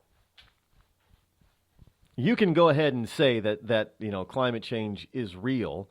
And, it is real. The Earth's climate is not static, never has been. But it is not predetermined, it is not interrupted, and it is not influenced by man in any way. Oh, sure, there are small little things. We got things such as heat islands, as they call them. Some people call them heat sinks. Major cities where there's a lot of pavement and concrete and stuff. That absorbs the sun's heat. There are microclimates that have changed because of man in their cities, yes. But the overall climate is not being affected and changed by mankind. Earth is going to do what the Earth is going to do. And these people know it. But instead of actually admitting it, in order so they can have more regulation, more laws, more taxes, so they can control you and I more, they come up with this fake news stuff about man-made climate change. It's insidious, folks. Insidious. Premature birth is the #1 killer of babies. Those who survive often face birth defects and complications that affect them for life. For hundreds of thousands of families in the United States, this is the hardest thing they will ever have to face. and it's even harder on the baby. March of Dimes is providing education and support to families and funding life-saving research to give every baby a fighting chance. You can help. Do something today. Give them tomorrow at marchofdimes.org/tomorrow. See that cute little dog in the pet store window? Chances are it came from a puppy mill, a breeding facility that forces caged, neglected, and often sick dogs to churn out puppy after puppy to be sold for profit. Meanwhile, millions of wonderful, healthy pets end up in animal shelters. This leads to the killing of more than 9,000 by the end of today. But with one simple choice, you can help, just by deciding to adopt instead of purchase your next pet. Animal shelters are full of amazing pets looking for a home. When you adopt your new best friend, not only are you saving a life, you're taking a stand against puppy mills. When your friends see the smart choice and impact you've made, they adopt their next pet and share with 5 of their friends, who share with 5 more. Before long, thousands get involved. Pet stores stop selling dogs from puppy mills, and even more lives are saved. And with your help, we can save them all. Visit bestfriends.org/puppymills to learn more. It's Thursday night, and you're grabbing drinks with some friends. Started off with a pitcher for the table, which quickly becomes 2. There's pool. And there's the photo booth. All right, everybody squeeze in. Say cheese! Followed naturally by an order of wings. And another. Can we get some extra ranch sauce? Then there's the ceremonial nightcap. So what are we doing this weekend? And lastly, it's back to the car, which, if you're buzzed,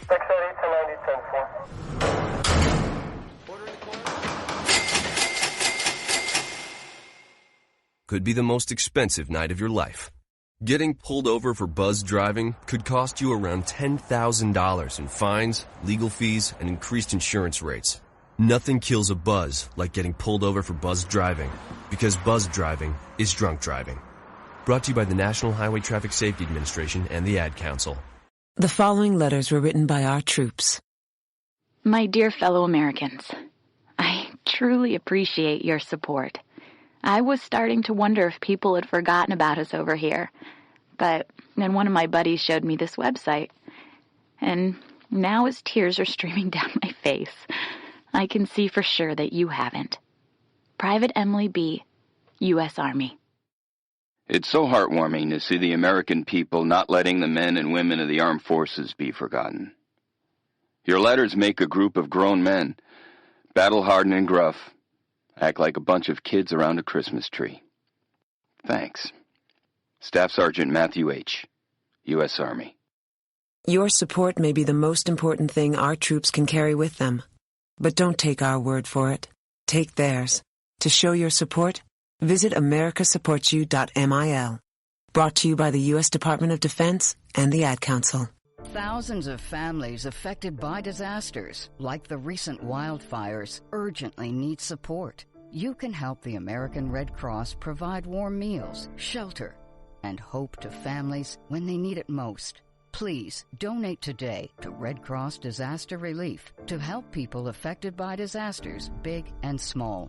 Go to redcross.org or call 1-800-RED-CROSS today. Your support is critical. We can't do it without you. Every day, the men and women of the United States Marine Corps demonstrate their commitment to defend the American way of life. Since 1775, we have served our nation as a force in readiness. From combat operations to humanitarian assistance in every corner of the world. No matter where the mission takes us today, or wherever our country needs us tomorrow, we always remember the land we call home. As Marines, we take a stand for each other, for our nation, for us all. The few, the proud, the Marines. Were you born from 1945 to 1965? People born during these years are 5 times more likely to have hepatitis C. So even if you try to eat right, exercise, and take care of yourself, You could still have hepatitis C, a serious disease that's a leading cause of liver cancer. If you were born from 1945 to 65, you should get a blood test for hepatitis C.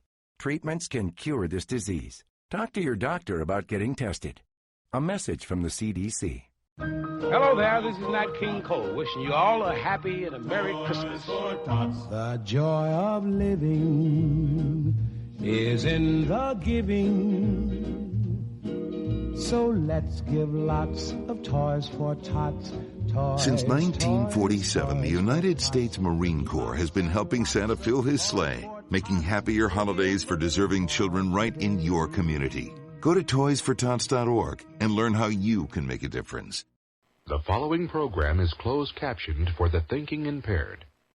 Zinc Media. Feel the power of knowledge.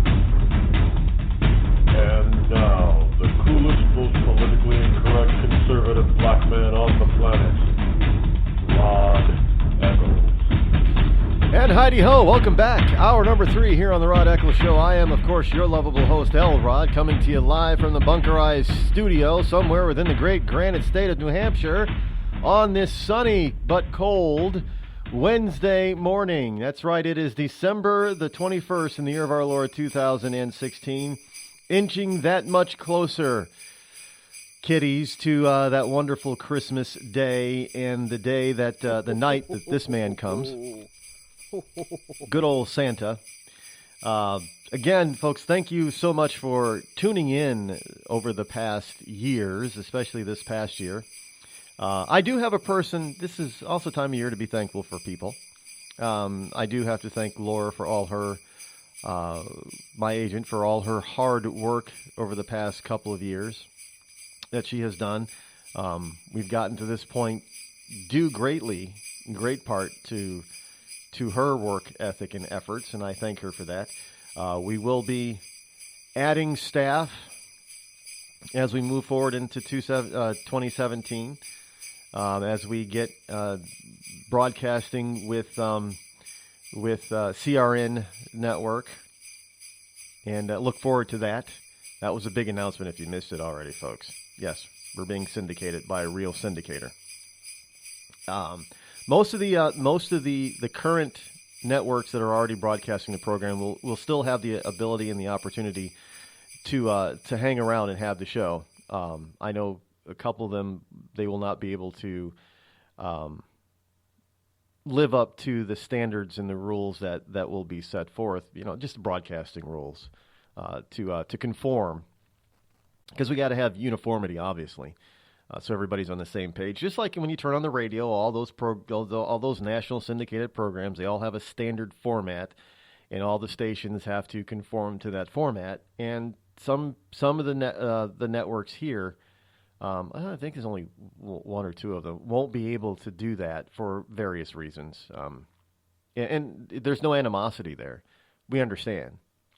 But we'll be moving forward and have the opportunity to reach a much bigger audience. It also means that you're going to be hearing from some bigger, better, badder sponsors of the program. And we're also looking to be able to put together a number of different exclusive offers. You listen to some of these other guys and you get these discounts by listening to them. Some offer bigger discounts than the others. Yeah, well, we're moving in that direction. So, a lot of good stuff. Plus, I have a new book coming out next year. We're going to be doing the morning update video. There'll be other stuff. I'll be out there speaking more often, doing more keynotes. We'll be in in Texas in February, California in April, working on a couple of other venues for March and May. So a lot of things are moving fast and furious here. Won't be much happening in January because in beginning of January, yes, I have to do my civic duty one more time for the third time in 10 years here in this state. And as I've been called to jury duty. Yeah, I tried getting out of it, but, all the judge said, well, geez, they must like you for some reason. Well, I guess that the key is for the jury system not to like you? I guess I'll have to figure out some way for the jury system of the state of New Hampshire not to like me anymore. So in about 2 or 3 years, they won't call me back. I don't mind doing my fair share, as the liberals always say. But I know people that were born and raised in this state that have never been called for jury duty, and yet in the last 10 years, I've been called 3 times. So as long as they share the burden equally, I have no problem with that. But when you start, I don't know, I'm not going to say picking on people, but when you start not sharing the burden, and this is the way it is on a national level too with the federal government and in taxes. They don't share the burden equally. They want to overburden the wealthy. Whoever they feel or think is wealthy, that's who they want to overburden with taxes. They want to overburden business with overregulation,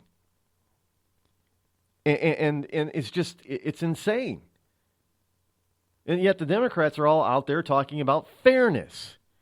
Things got to be more fair. Well, they're the ones making things totally unfair.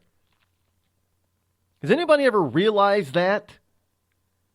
The Democrats, this is part of that whole notion that I keep telling you. The Democrats point one finger at conservatives while 3 fingers are pointing back at them because they're trying to cover up for their own faux pas.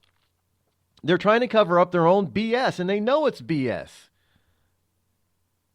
They're out there accusing the rest of us, all us conservatives, even moderates, of being unfair when the reality is that they've made this country more unfair over the past 8 years than we have been in the past 2 centuries. You know what's fair? Fair is getting out of the... First of all, fair is having good education all across the board.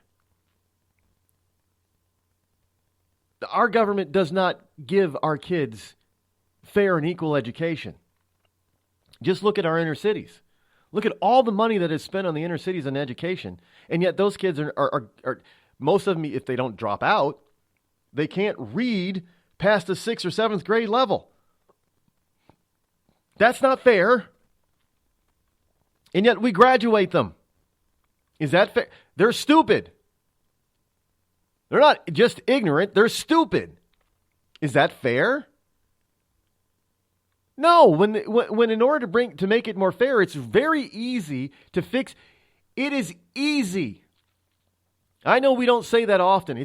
There might be simple solutions to things, but those simple solutions are often not easy. No, this is simple and easy to fix our education system. You don't need some grandiose plan that some PhDs at Harvard and UCLA come up with. No, you don't.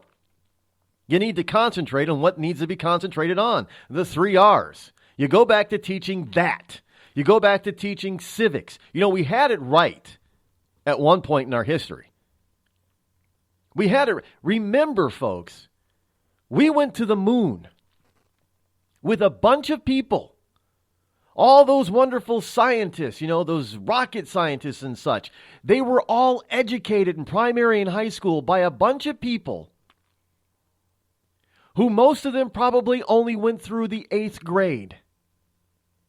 They didn't have college degrees, teaching degrees. They definitely didn't have PhDs and master's degrees in teaching back then. And yet they educated a population that was able to put a man on the moon. And now our school systems all across the country, public, parochial, and private, are full of a bunch of people that have masters and PhDs, doctorate degrees in so-called education, and our kids are dumber than ever before. Is that fair? No, it's not fair.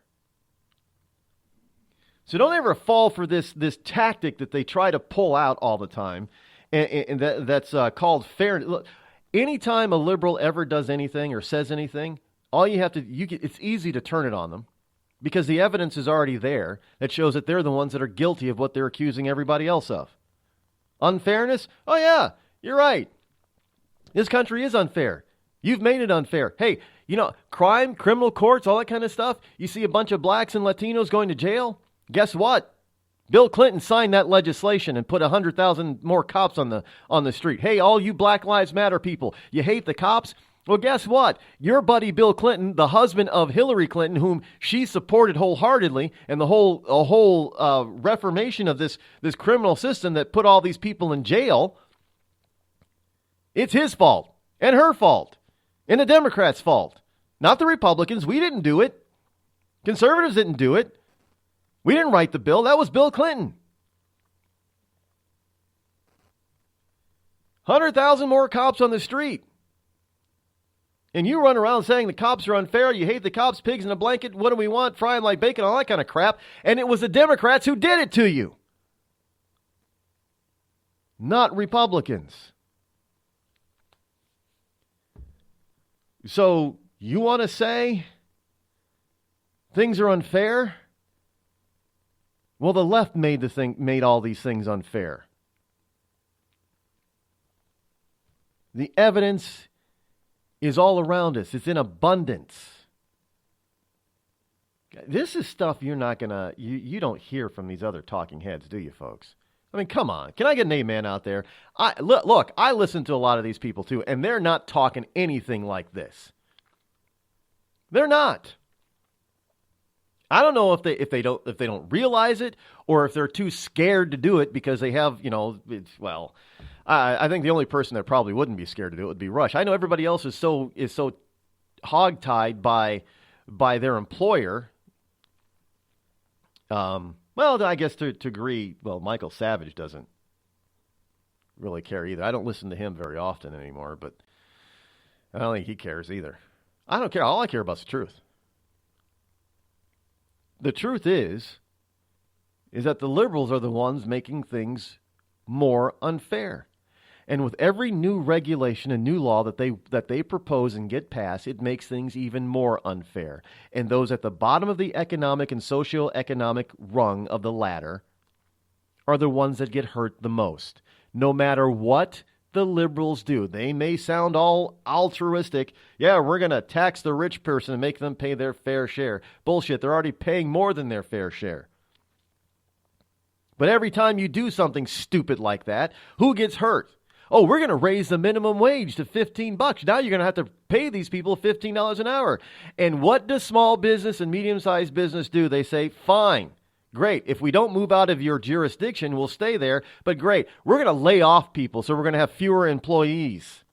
Or we're going to innovate even faster and bring in robots. So now we don't need to pay all these people $15 an hour.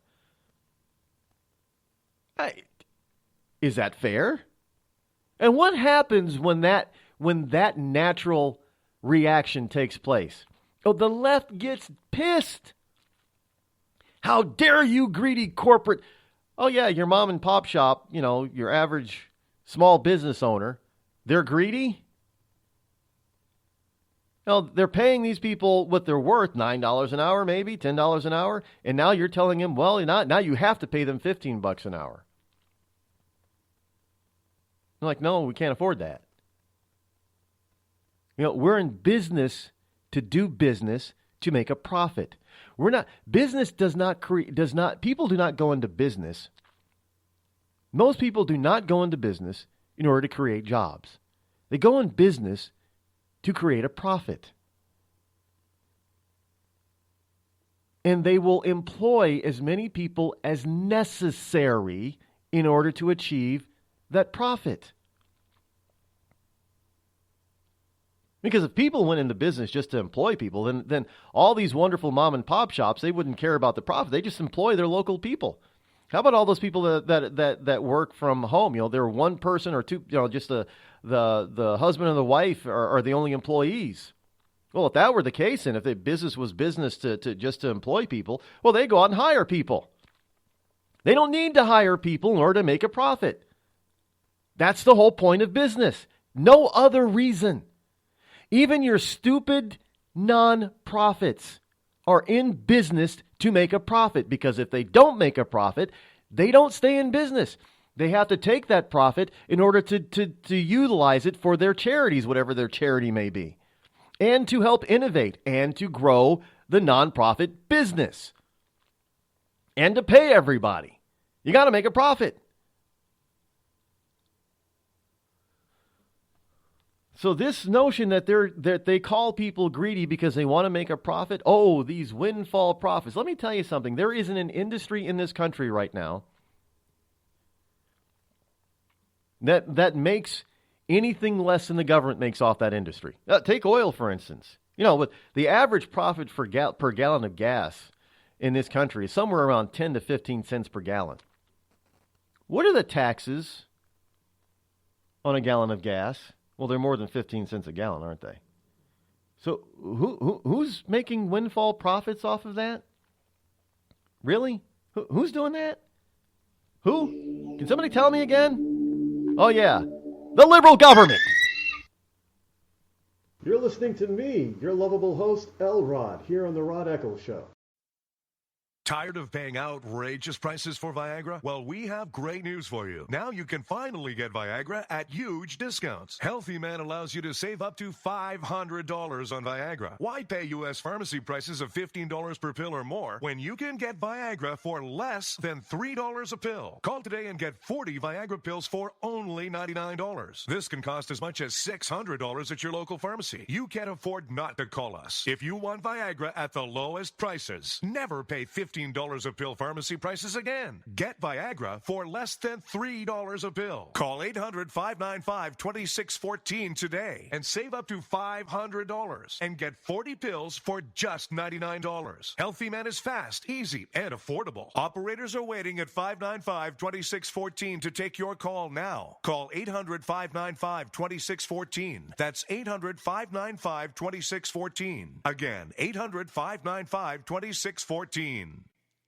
We've all heard of male enhancement, but now there's an expert on true male enhancement in the areas that really count. In Herb Ellis's book, Husband 2.0, Real Male Enhancement, you'll find answers to questions like, why doesn't she want to have sex? A quick start, quick results workout guide, plus what you can do as a side hustle to make money now. With all the great tips in this book, every man can benefit.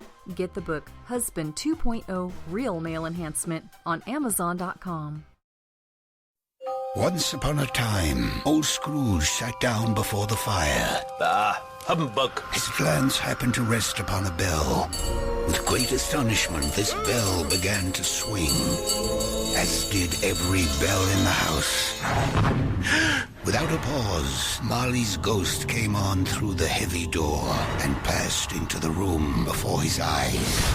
Who are you? What do you want with me? I am here to warn you. You will be haunted by three spirits. I'd rather not. Expect the first tomorrow when the bell tolls one. Expect the second the next night at the same hour. And the third upon the next night. Couldn't I take them all at once and have it over with? To read A Christmas Carol and other books online, go to www.read.gov. Explore new worlds. Read. Yeah! Brought to you by the Library of Congress and the Ad Council.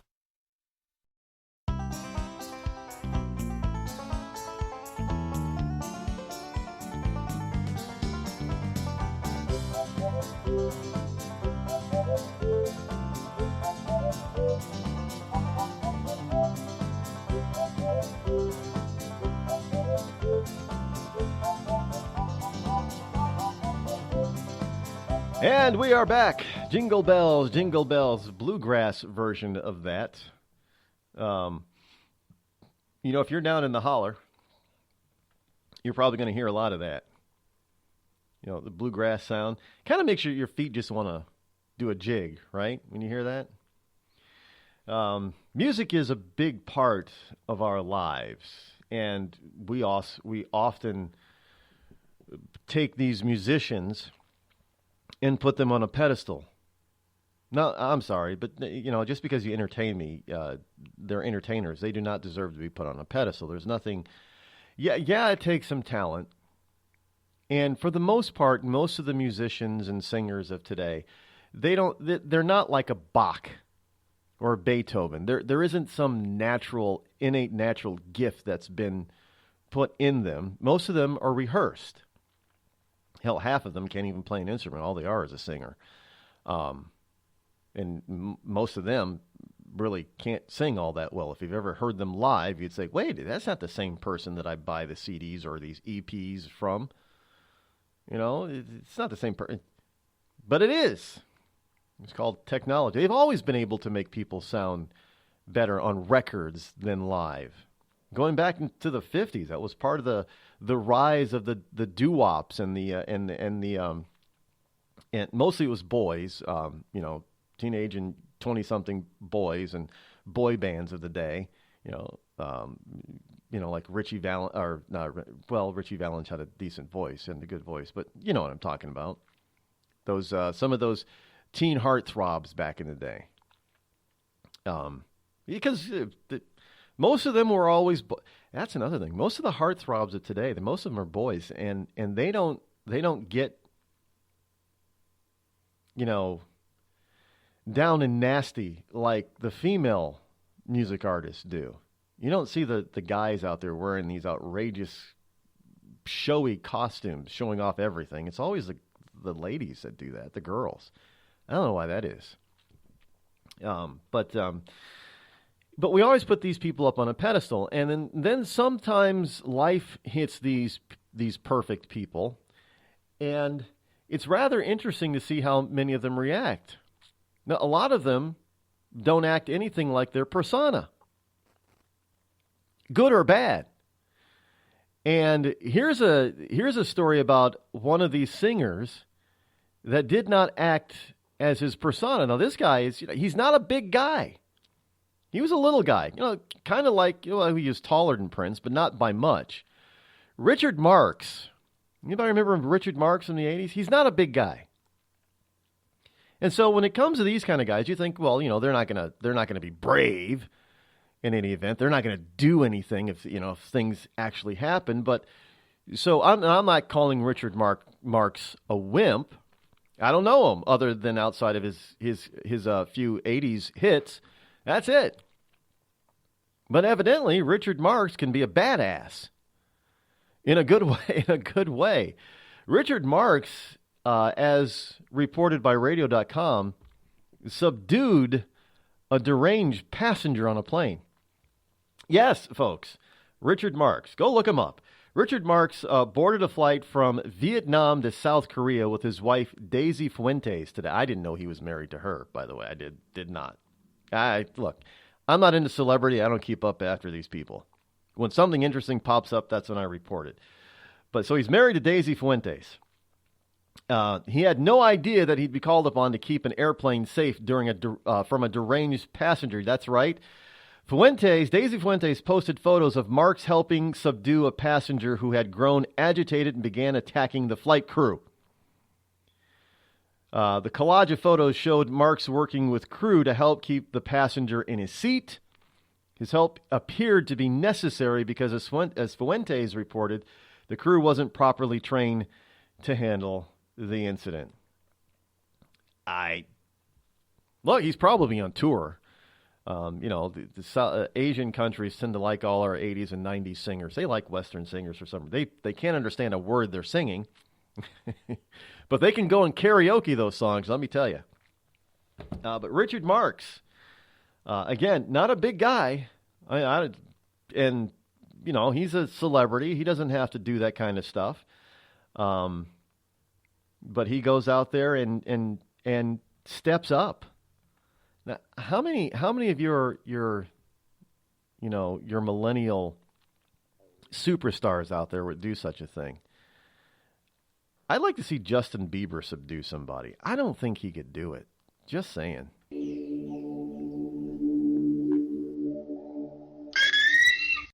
The Red Cross responds to nearly 66,000 disasters every year, most of them house fires. Red Cross President and CEO Gail McGovern says you need to develop an evacuation plan and practice it, especially with your children. It takes just 2 minutes for a home to be engulfed in flames. Practice those drills. We all think our kids know what to do. They don't. We need to teach them. We have started a large campaign where we're going into vulnerable communities and helping install smoke alarms. Already 92 lives were saved, and 4 of those lives were saved by a 5-year-old girl who remembered what we taught them during these fire drills, and she got her family out. We also have a slew of free apps that people can download onto their smartphones. It's what to do in every kind of disaster you can imagine, how to prepare and how to recover. To help support all the Red Cross does and to make a financial donation, go to redcross.org. That's redcross.org. I'm just so happy my father had a chance to see his kids before he passed. I just want to say thank you. When her father fell ill, the American Red Cross was able to help get Veronica's brother home from the Navy to speak to his father one last time. It's thanks to your donations that we can connect military families when they need it most. Please donate today at redcross.org. It's Thursday night, and you're grabbing drinks with some friends. Started off with a pitcher for the table, which quickly becomes 2. There's pool. And there's the photo booth. All right, everybody squeeze in. Say cheese! Followed naturally by an order of wings. And another. Can we get some extra ranch sauce? Then there's the ceremonial nightcap. So what are we doing this weekend? And lastly, it's back to the car, which, if you're buzzed,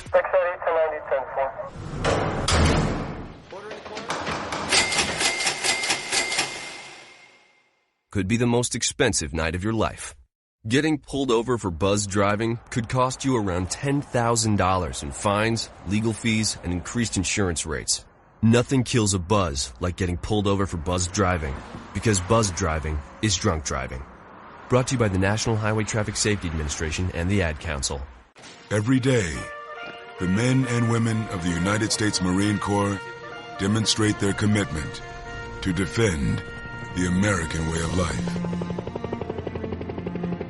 Since 1775, we have served our nation as a force in readiness. From combat operations to humanitarian assistance in every corner of the world. No matter where the mission takes us today, or wherever our country needs us tomorrow, we always remember the land we call home. As Marines, we take a stand for each other, for our nation, for us all. The few, the proud, the Marines.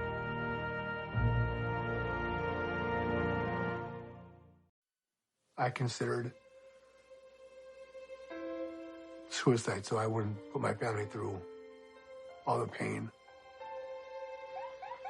Many of our warriors are returning home from the battlefield, only to face a new war as they struggle with devastating injuries. At Wounded Warrior Project, we understand. We're there to help. Even though you think you're broken, you're not. It's the physical and the emotional healing that Wounded Warrior Project provides.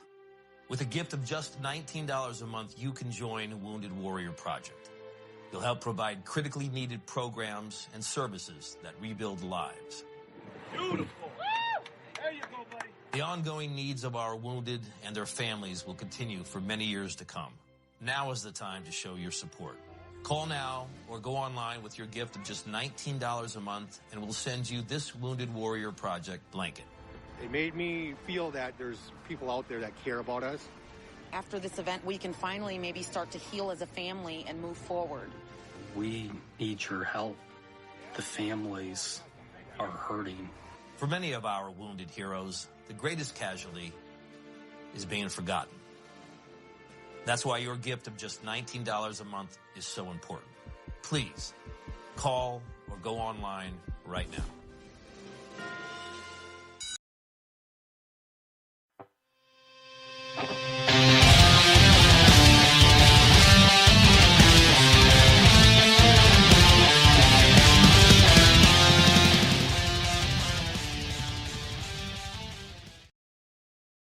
That is a slight tease. That is a tease of your next Christmas song that we'll be playing for you. It is by none other than August Burns Red.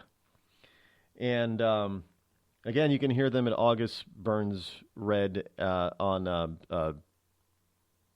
Facebook and SoundCloud. I guess they have a SoundCloud channel. That's what it says here. So August, the month August, is also, I think, his name. And he's not a redhead, by the way. I saw a picture of him. He's not a redhead. I don't know why he's called August Burns Red, but it's We Wish You a Merry Christmas in their very rockified version of it.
Well, if you were still sleepy before you heard that, I'm sure you're not now. It's August Burns Red with their rockified version of We Wish You a Merry Christmas. And now, I'd like to bring to you another narrative by Billy Van Horn, and he's titled this narration, The Christmas Light.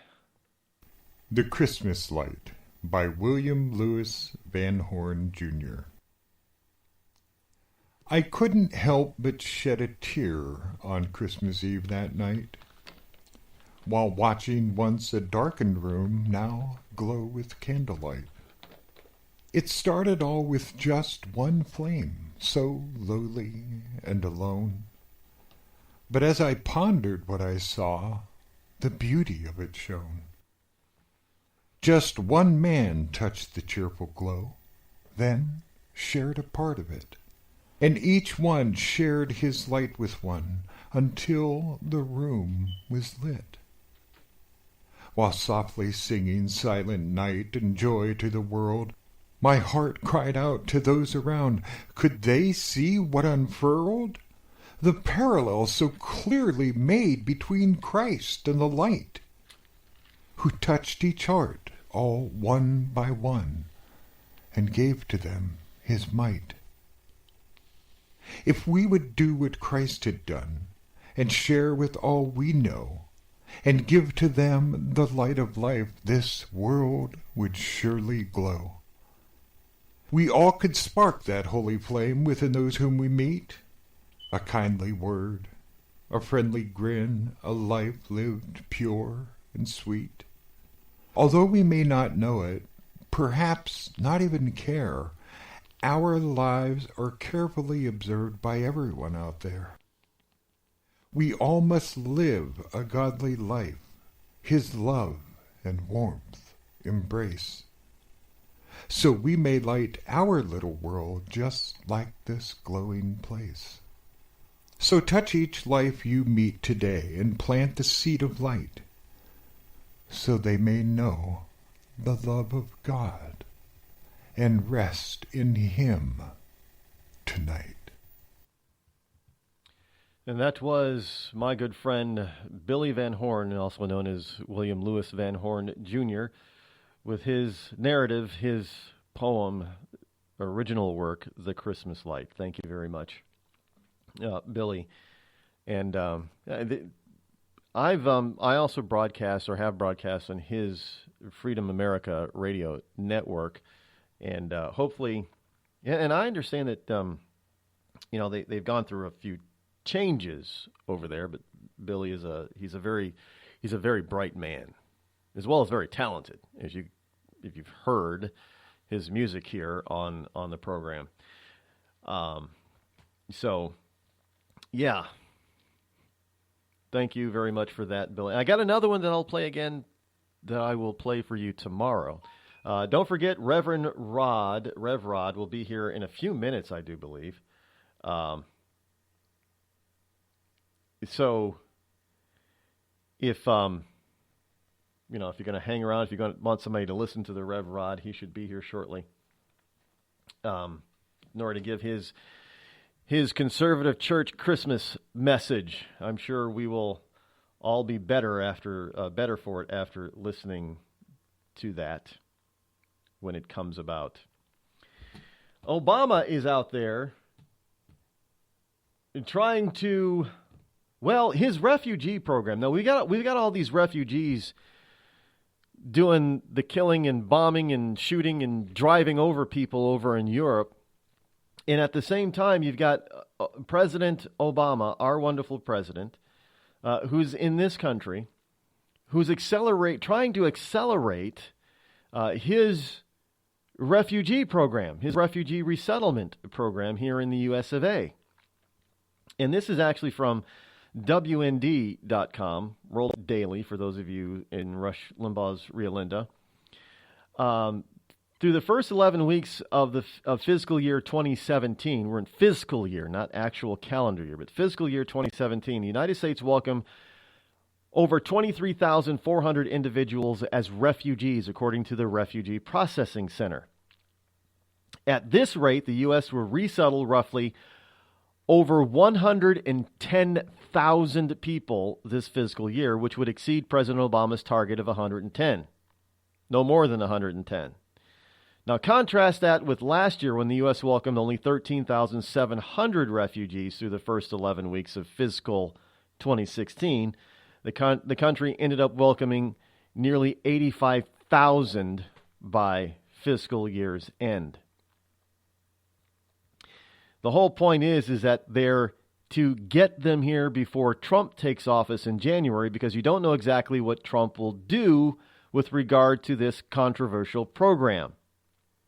That is how Leo Hohmann, Hohmann, a veteran journalist and WND news editor, sees this as part of a concerted effort by the Obama administration to admit as many as possible before Donald Trump becomes president. Now, what Obama doesn't realize is that Trump can revoke that refugee status even after people have been settled here. If they're not citizens yet, he can revoke their green cards. You can do that. He's got to come up with some legit reason, and there can be a myriad of legit reasons for doing it. But he can do that. He can even cite, you're affiliated with this organization, and we've deemed it to be a terrorist organization. You got to go. They could do that with with a lot of these people who attend these radical mosques. You know, these mosques in the States that radicalize people, that help to radicalize people. You can tell every single one of those people that attend those mosques, if they're not citizens, your green card has been revoked because you're affiliated with a terrorist organization. They can name some of these mosques as terrorist organizations because they are. And their green card status can be revoked and they can be deported. It's not hard. It's part of the law. That's all it takes, folks, is just following the law. Doesn't take anything more than that. We don't got to make new laws. We don't got to revamp laws. We don't have to, do stupid things with laws. All you got to do is just follow and enforce the current laws in the books. After all, many of these laws that we have that relate to this sort of thing were instituted by, what? Liberals and moderates to begin with. So let's just go ahead and do what the law says. Just enforce the law to begin with.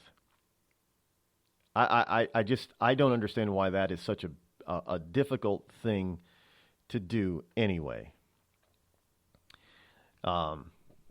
It is. It is for them. And by the way, the German right is now blaming fully and squarely Angela Merkel for the Berlin attack. You remember, folks, she was out there she was at an event honoring refugees and, these refugees at an event in Berlin at the very moment in time that two of these refugees were driving a truck and killing 12 German citizens and injuring dozens of others. And yeah, she looked shocked when they told her, but I don't know why, because they've been telling her this was going to happen. This stuff has been building up to that point anyway. Well, ladies and gentlemen, he's come into the studio. We have the Rev Rod here, so without further ado, before I take up any more of his time and we run out of time like we did yesterday, here's Rev Rod, and he asked me to get you in the mood for this by playing this song, Mary Did You Know?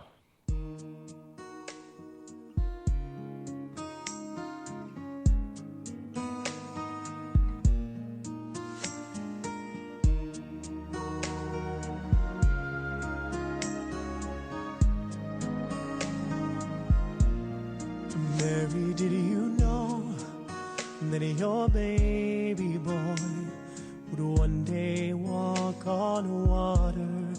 Mary, did you know that your baby boy would save our sons and daughters? Yes, did you know? That's right, Christ came down over 2,000 years ago. He came down from the heavens above to be with his children. Me and you, we are God's children. Doesn't matter if you're liberal, if you're moderate, if you're conservative, or if you're any radical on the left or the right, you're still a child of God. You have to understand that in this time that we celebrate the birth of our Lord and Savior, that the Lord is here for you. The Lord is here for everyone. There isn't a person that the Lord will turn his back on unless you turn your back on him. The Lord said, if you deny me here on earth, I will deny you before my Father in heaven. And I am not going to deny my Lord and Savior. No, the Lord Jesus Christ is my Lord. I announce it. I say it. I admit it. I live it. You can do the same thing. This is a time of year that we honor and celebrate the birth. And everybody should see. Everybody can see. Everybody has seen. I'm telling you, even the most evil of liberals have seen the glory of God. They've seen the light. They've seen His truth. They see it all around, but they choose to ignore. You cannot ignore the truth, because if you do, it'll bite you. God has said it. It's in his word. Evil shall not prevail on this planet. Evil shall not reign forever. The goodness and the light shall come. And God will put before us a person or persons every once in a while that will shine the light on the truth. And now as we head into 2017, we have that truth. We have our Savior for this country. We have in Donald Trump. He's been elected. They have tried, the devil has tried all kinds of ways to keep him from taking office. But if you've been appointed by God, if you've been touched by God, then evil cannot stop you. There is nothing that'll get in the way of God's progress. And Donald Trump is on the road to God's progress. So in this Christmas season, I tell you, I say get on your knees. I say pray to the Lord. Say thank you for delivering us Donald Trump and to guide that man as he becomes president of the United States of America. That's right. Merry Christmas to you. Merry Christmas to your family. Merry Christmas to everyone. And God bless America.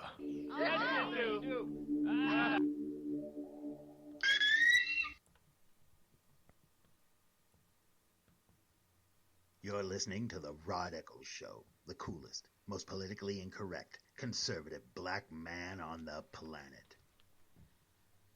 Tired of paying outrageous prices for Viagra? Well, we have great news for you. Now you can finally get Viagra at huge discounts. Healthy Man allows you to save up to $500 on Viagra. Why pay U.S. pharmacy prices of $15 per pill or more when you can get Viagra for less than $3 a pill? Call today and get 40 Viagra pills for only $99. This can cost as much as $600 at your local pharmacy. You can't afford not to call us. If you want Viagra at the lowest prices, never pay $15 a pill pharmacy prices again. Get Viagra for less than $3 a pill. Call 800-595-2614 today and save up to $500 and get 40 pills for just $99. Healthy Man is fast, easy, and affordable. Operators are waiting at 595-2614 to take your call now. Call 800-595-2614. That's 800-595-2614. Again, 800-595-2614. We've all heard of male enhancement, but now there's an expert on true male enhancement in the areas that really count. In Herb Ellis's book, Husband 2.0, Real Male Enhancement, you'll find answers to questions like, why doesn't she want to have sex? A quick start, quick results workout guide, plus what you can do as a side hustle to make money now. With all the great tips in this book, every man can benefit. Get the book, Husband 2.0, Real Male Enhancement, on Amazon.com. Once upon a time, old Scrooge sat down before the fire. Humbug. His glance happened to rest upon a bell. With great astonishment, this bell began to swing, as did every bell in the house. Without a pause, Marley's ghost came on through the heavy door and passed into the room before his eyes. Who are you? What do you want with me? I am here to warn you. You will be haunted by 3 spirits. I'd rather not. Expect the first tomorrow when the bell tolls 1. Expect the second the next night at the same hour. And the third upon the next night. Couldn't I take them all at once and have it over with? To read A Christmas Carol and other books online, go to www.read.gov. Explore new worlds. Read. Yeah! Brought to you by the Library of Congress and the Ad Council.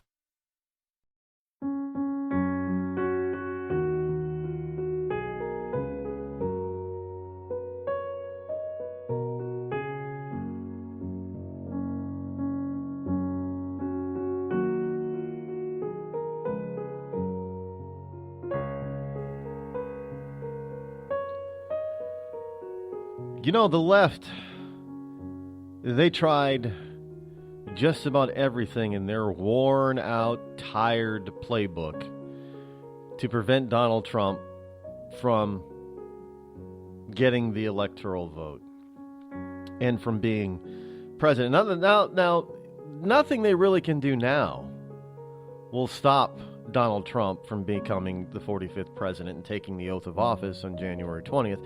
But don't think that they're not going to try, and don't think they're not going to do everything within their power to delegitimize his win. Don't think they're not going to try everything within their power to take all of this positivity, as the left would say, and place it squarely on Barack Obama. It wasn't Donald Trump that did that. This was Barack Obama. But Barack Obama is doing everything in his power to make things a mess as he leaves. Because he's like all the other liberals. He's a child. He's upset that the American people have rejected him by rejecting Hillary.